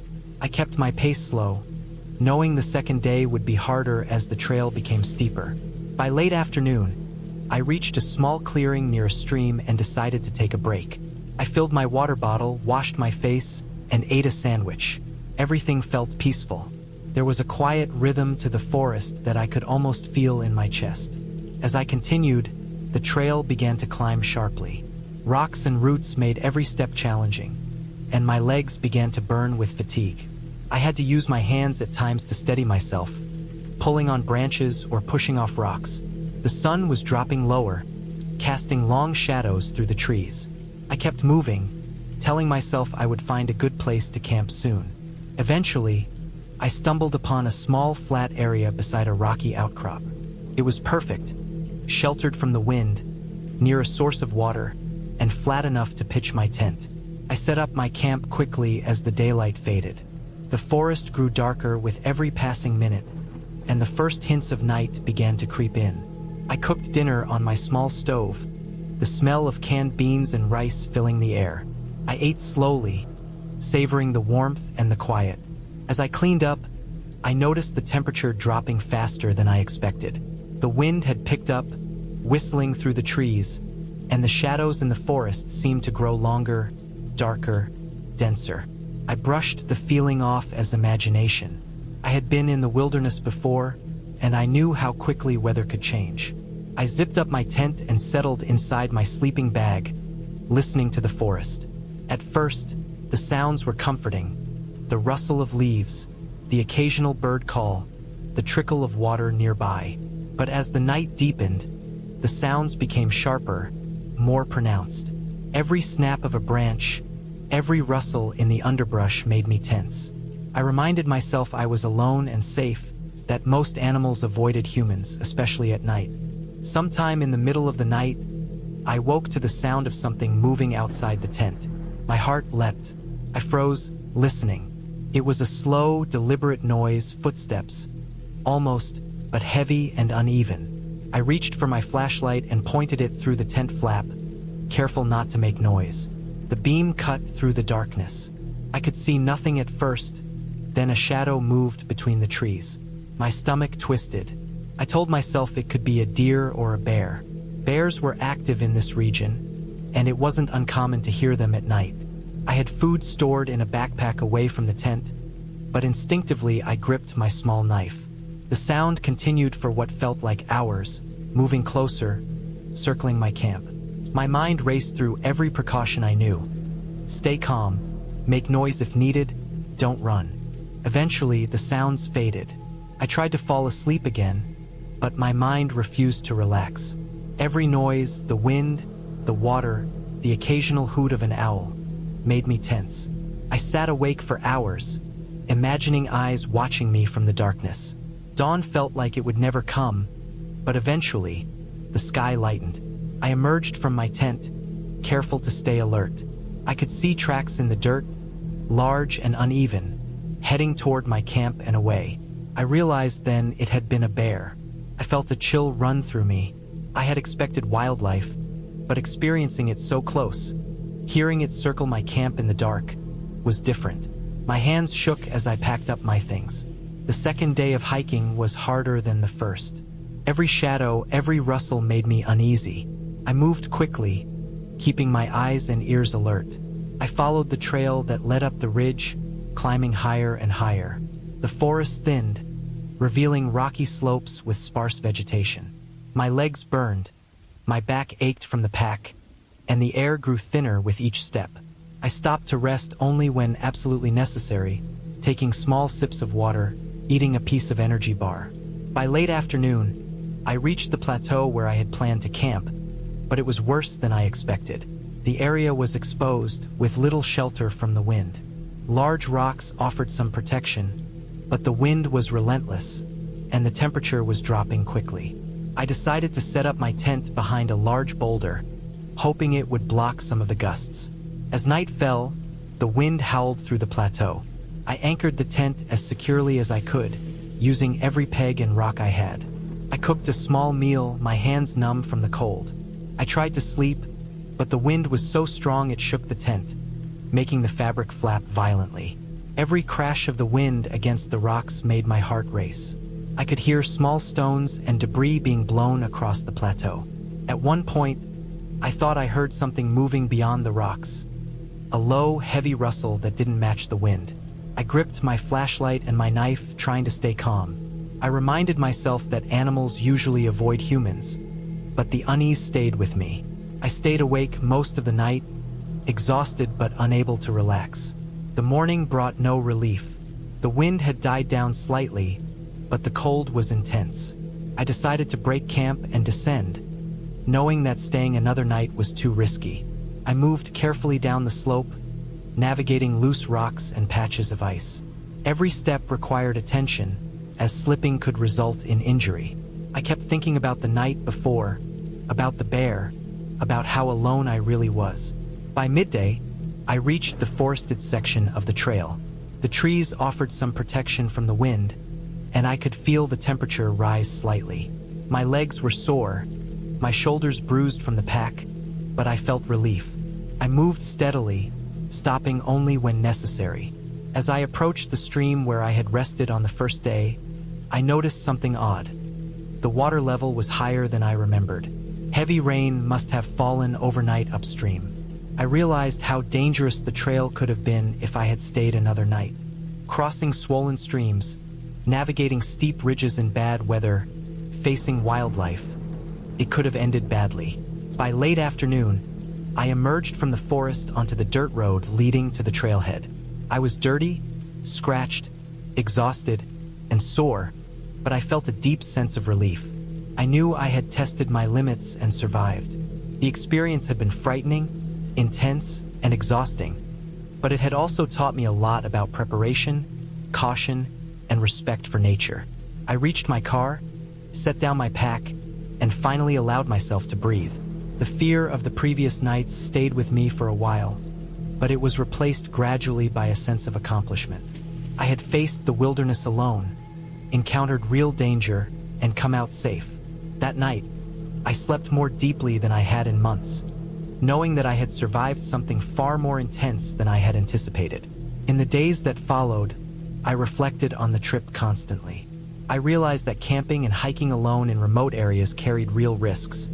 Wild animals, sudden weather changes, difficult terrain, but also real rewards. Peace, solitude, and the chance to test my limits. I reviewed my gear, my route, and my decisions, learning from every detail. I resolved that in future trips, I would carry even more safety equipment, inform someone of my exact location, and be prepared for unexpected situations. The forest had been harsh, and the nights had been terrifying, but I emerged wiser, stronger, and with a respect for the wilderness that only comes from facing it firsthand. Looking back, I could see how lucky I had been. A single misstep, a single night spent unprepared, could have turned the trip into a disaster. But I had survived, and the memory of the fear, the wind, the sounds, and the isolation stayed with me. Not as a nightmare, but as a reminder of how real and intense the wilderness can be. And every time I plan another trip, I carry that memory with me, knowing that careful preparation and respect for the forest are the only ways to stay safe and truly enjoy the experience.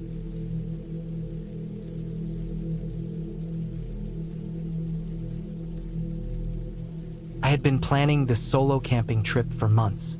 I needed it more than I realized, a break from everything, a chance to get away from the city, from the noise, from the constant pressure of work and life.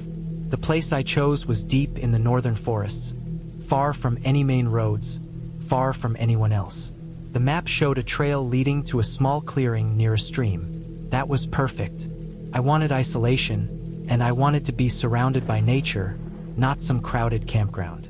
I packed carefully, bringing only what I thought I would need. A tent, sleeping bag, food, water, a first aid kit, a lantern, and a small hatchet. I had maps and a compass, but I also had my phone for emergencies. I thought that was enough. The drive to the trailhead was long, winding through small country roads and overgrown paths. The sun was already low when I parked near the trail entrance. I could feel the tension of the city melting off me with each step I took into the forest. The air was cooler here, fresh, and smelled faintly of pine and damp earth. I hiked steadily, carrying my pack, the sound of twigs snapping under my boots echoing faintly through the silent woods. Birds chirped occasionally, but it was otherwise still. The trail was uneven, littered with roots and rocks, but I knew the forest well enough to navigate through it carefully. The map indicated that the clearing with the stream was about 5 miles in. I calculated it would take me around 3 hours at a steady pace. I was ready for that. As the sun sank lower, the shadows of the trees stretched long, and the temperature dropped. I reminded myself to move quickly. The forest, while beautiful, felt increasingly thick and unfamiliar. I tried not to think about bears, although I knew they could be in this area. I had read up on precautions, carried bear spray, and thought I was prepared. My plan was simple. Reach the clearing, set up camp, make a small fire, eat, rest, and enjoy the quiet. That's all I wanted. I reached the clearing as the last light of day was disappearing. The stream ran clear, cutting gently through the center of the clearing. I could hear the water before I saw it, the sound crisp and soothing. It was bigger than I imagined, but not wide, maybe 10 feet across. I found a flat patch of ground nearby, dry and free of rocks, perfect for pitching my tent. I set up quickly, the sound of the zipper on my tent seeming unusually loud in the stillness. Once it was up, I unpacked my gear, laid out my sleeping bag, and prepared for the night. The first thing I did was make a small fire with twigs and dry wood I collected near the edge of the clearing. The flame was comforting, giving warmth and a small circle of light in the otherwise dark forest. I sat near it, eating a simple dinner of canned beans and bread. I looked around, taking in every detail. The way the trees swayed, the rustle of leaves, the occasional call of a distant bird or animal. The world seemed alive, larger than anything I had felt in the city. And yet, something about the darkness unsettled me. I went to bed early, crawling into my sleeping bag with the tent zipped tightly. I had placed my lantern nearby, and my pack was by my side. I tried to sleep, but the forest made noises I hadn't anticipated. Every sound seemed amplified. The snap of a branch, the scurrying of small animals, the distant roar of water. At first, I told myself it was normal. I reminded myself I was safe inside the tent. But after an hour or so, I began to feel a creeping sense of unease. It wasn't the animals. It wasn't the dark. It was something else, something I couldn't name. Around midnight, I was woken by a rustling sound outside the tent. My heart jumped. I froze, listening intently. The noise was deliberate, different from the scurrying of small creatures. It was heavier, closer, moving with purpose. I gripped the hatchet I had placed beside me, the cold metal against my skin grounding me. The sound circled the tent slowly, stopping now and then, as if whatever it was deciding something. My mind raced through every possibility. A bear, a wild dog, or even a human. The thought of another person being out here unnerved me far more than a bear would have. I tried to remind myself I had read about bears making noises outside tents and that I was safe, but I couldn't shake the feeling of being watched. The rustling continued for what felt like hours. I couldn't see anything, but I could feel the weight of it. Every time the sound stopped, my pulse raced. Every time it moved, it seemed closer. I stayed perfectly still, barely breathing, until eventually it moved away, or at least I told myself it did. I didn't sleep much after that. Every noise kept me alert. Every shadow made me tense. I tried to occupy my mind by thinking of what I would do in the morning. Hiking further, checking the area, making sure there were no signs of animals or people lingering.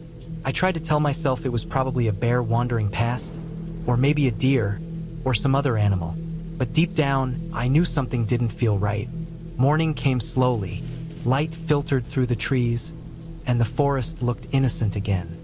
I stepped outside, hatchet in hand, scanning the clearing. Nothing was there. I could see the tracks of small animals, and a few marks that could have been from a larger animal, maybe a deer, but nothing conclusive. My nerves were still on edge, and I decided not to stay another night in that spot. I packed quickly, broke down the tent, and made sure I left no trace behind. The forest seemed peaceful, almost normal, but I knew I had to get out of there quickly.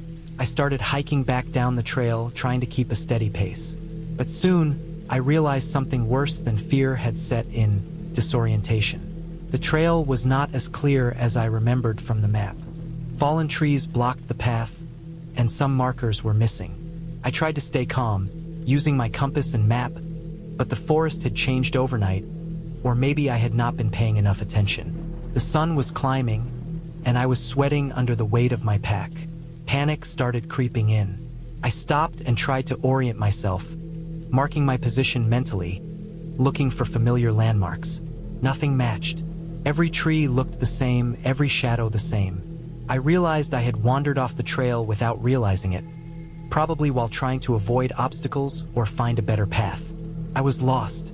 The forest felt different when you knew you were lost. It was no longer a peaceful, beautiful escape. It was a vast, silent prison. The trees pressed in, the undergrowth snagged at my boots and clothes, and every sound I heard made me flinch. I tried to retrace my steps, but the forest seemed endless, repeating patterns, hiding the trail as if it had disappeared. The temperature was rising now, and I was sweating heavily. My water supply was limited, and the backpack felt heavier with every step. I realized that staying calm was essential, but fear made every movement sluggish, every decision slower. I knew I had to move carefully but decisively. By mid-afternoon, I stopped near a small hill to rest and drink water. I checked my map again. I thought I could see a river or stream on the map nearby. Water meant survival and possibly a way back to civilization. I decided to follow it. The forest was thick, the path uneven, but I moved steadily, using the sound of flowing water as a guide. Hours passed. My legs were sore, my pack heavier than ever. I had to crawl over fallen logs, push through thick bushes, and climb slippery slopes. I began noticing how dangerous the forest could be. Roots and rocks were easy to trip on, the soil on steep slopes unstable, and streams deceptively fast and cold. One misstep could injure me badly. I forced myself to stay focused, counting steps, keeping the sound of water in mind, not looking around too much. It was terrifying to be alone, completely cut off. By late afternoon, I reached the stream. Relief washed over me. I knelt and drank carefully, filtering some water through my shirt for basic safety. I followed the stream, hoping it would lead somewhere familiar, maybe a road or a campsite.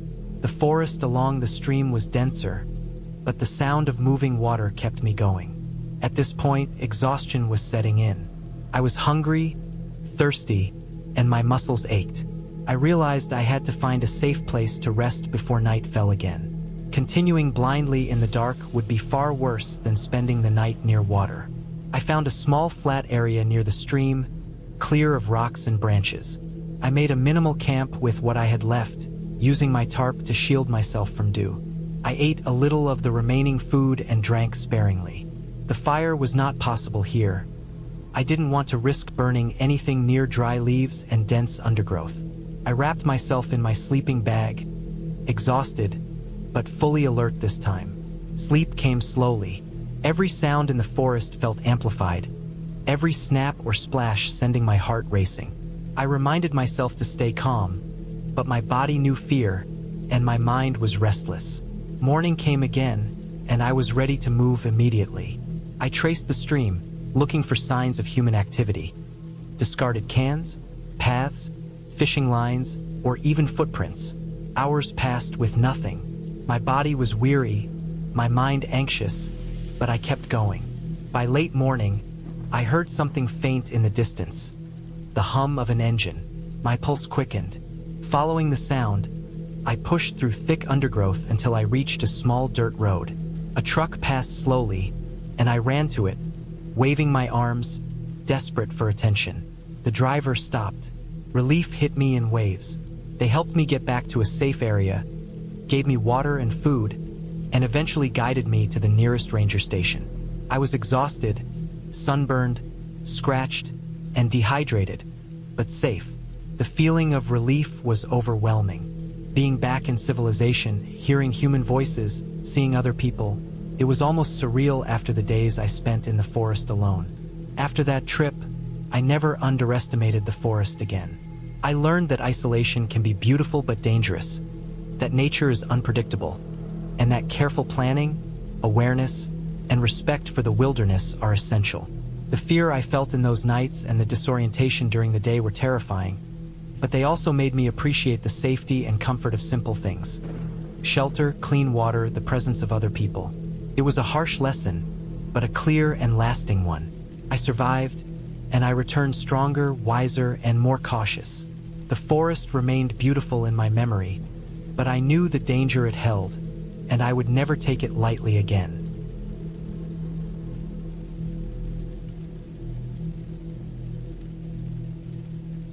I had always loved camping alone.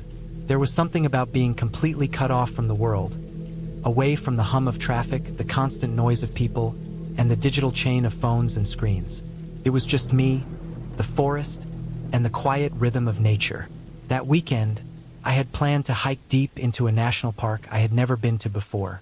The maps showed a remote area with no official trails, a place where very few people went. I liked the challenge, the thrill of solitude, and the quietude it promised. I packed my bag meticulously the night before. A tent, sleeping bag, portable stove, enough food for 3 days, a flashlight, extra batteries, a first aid kit, and a detailed map of the park.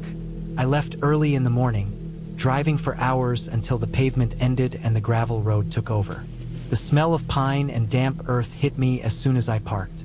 I knew I had arrived at the edge of true wilderness. The first part of the hike was easy. The trail was faint but still visible, winding through dense pine and oak. Birds called out intermittently, and the occasional rustle of small animals in the underbrush reminded me that I was not completely alone. I carried a sense of quiet satisfaction. The deeper I went, the more I felt detached from civilization, and the more the forest seemed alive in a very real and physical sense. By late afternoon, I found a clearing near a small creek, the kind of place that seemed perfect for a campsite. There was a flat area for my tent, and I could hear the water running over rocks. I unpacked slowly, making sure everything was placed carefully. I set up my tent, laid out my sleeping bag, and arranged my gear in a neat circle, ready for the night. The sun was low in the sky, turning the forest gold and casting long, dark shadows. After a quick meal of canned beans and crackers, I decided to explore a little. I followed the creek upstream, where it narrowed and twisted between rocks. The sound of water was soothing at first, a gentle background rhythm. But as I moved further, the forest grew darker, the shadows thicker. The sun dipped below the horizon, leaving only the faint glow of twilight.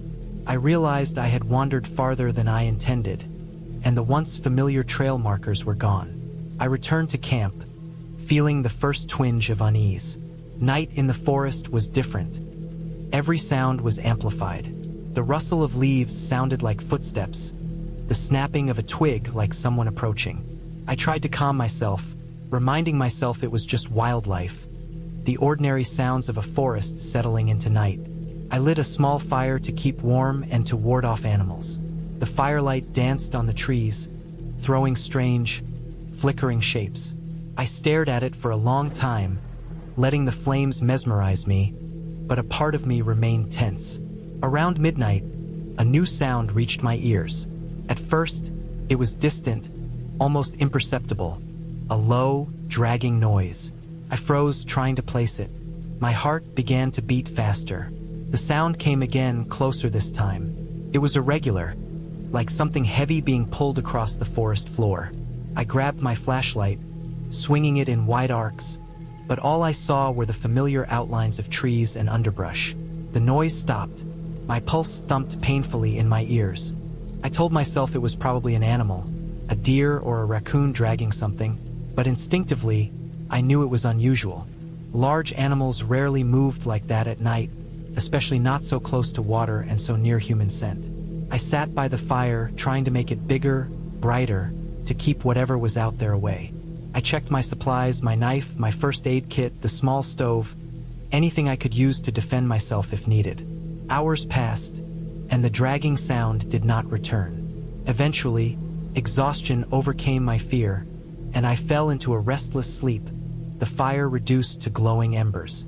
I woke in the early hours to silence. No dragging, no birds, nothing but the faint rush of the creek. I exhaled slowly, feeling a temporary relief. Then, I noticed my supplies were disturbed. My food bag, which I had carefully zipped and placed on a small rock, was partially open. Some items had been moved, scattered slightly. Panic surged. I scanned the surrounding darkness with my flashlight, beam trembling. The trees stood still, the forest seemingly calm, but my gut told me otherwise. I spent the rest of the night in intermittent vigilance, too tense to sleep properly. When morning finally came, the light revealed the aftermath of the night. Footprints in the soft mud near the creek. Large, heavy, and not human. The impressions suggested something dragging itself, maybe something hunched. I examined the marks closely, realizing the extent of what had happened. Whatever it was, it had been observing me, learning, moving with intent. I broke camp quickly, packing every item with urgency. The hike out was harder than I anticipated. My pace was faster, my mind hyper-alert to every sound. A sudden snap of a branch, a flutter of wings, even the movement of leaves in the wind made me flinch. The forest, which had felt so peaceful during the day, now seemed hostile, alive with unseen watchers. Hours passed, and I finally reached a trail leading back to the main road. Relief was overwhelming when I saw the familiar gravel and the distant sound of cars. My entire body ached, muscles tight from constant tension, but the sight of human activity brought a deep sense of security. I drove back without stopping, the forest shrinking in the rearview mirror, leaving only the memory of a long, tense night. At home, I unpacked and examined my gear. Nothing was missing, but the marks on my supplies, the footprints in the mud, remained vivid in my mind. I could not explain it, no tracks of known animals, no human presence, but the evidence was clear. I had been approached, observed, and tested in the night. The experience changed my perspective on solitude. The forest was not just quiet, it was unpredictable. Alone, I had underestimated its depth and the creatures that moved within it. I returned to camping later, but only on well-established trails with other people around. I still love the forest, the smell of pine and wet earth, the quiet that lets you hear your own heartbeat. But now, that love is tempered with respect, with caution, and with the understanding that isolation is never truly safe. Even months later, I would think back to that night by the creek. The dragging noise, the footprints, the sense of being watched. I have no idea what it was. Perhaps a bear, perhaps something else. The fear was real, the adrenaline unforgettable, and the lesson permanent. I realized that nature, for all its beauty, has layers we cannot always predict or understand. The world is not inherently malevolent, but it is indifferent. And when you step into its deeper corners alone, you must be prepared for its indifference to confront you directly. The story ended with me changing how I approached the outdoors. I no longer sought the deepest solitude for thrills. I chose safer paths, learned more about animal behavior, and carried better communication tools. I even invested in a small satellite device for emergencies. That night by the creek taught me a lesson in humility and respect. Alone, we are fragile, but with knowledge, preparation, and awareness, the wilderness can still be experienced safely. I returned to that park years later, but I camped in designated areas, aware of the boundaries that kept both humans and animals safe. The forest remained beautiful, mysterious, and alive, but no longer terrifying in the same way. Even now, I remember the sound of the dragging, the way the shadows moved in the firelight, and the instinctive terror that washed over me. It was a night I survived, fully alert, fully aware, and it shaped my understanding of solitude forever. The ending was not a sudden rescue or an unbelievable twist. It was knowledge, preparation, and a careful respect for the environment that allowed me to come home safe.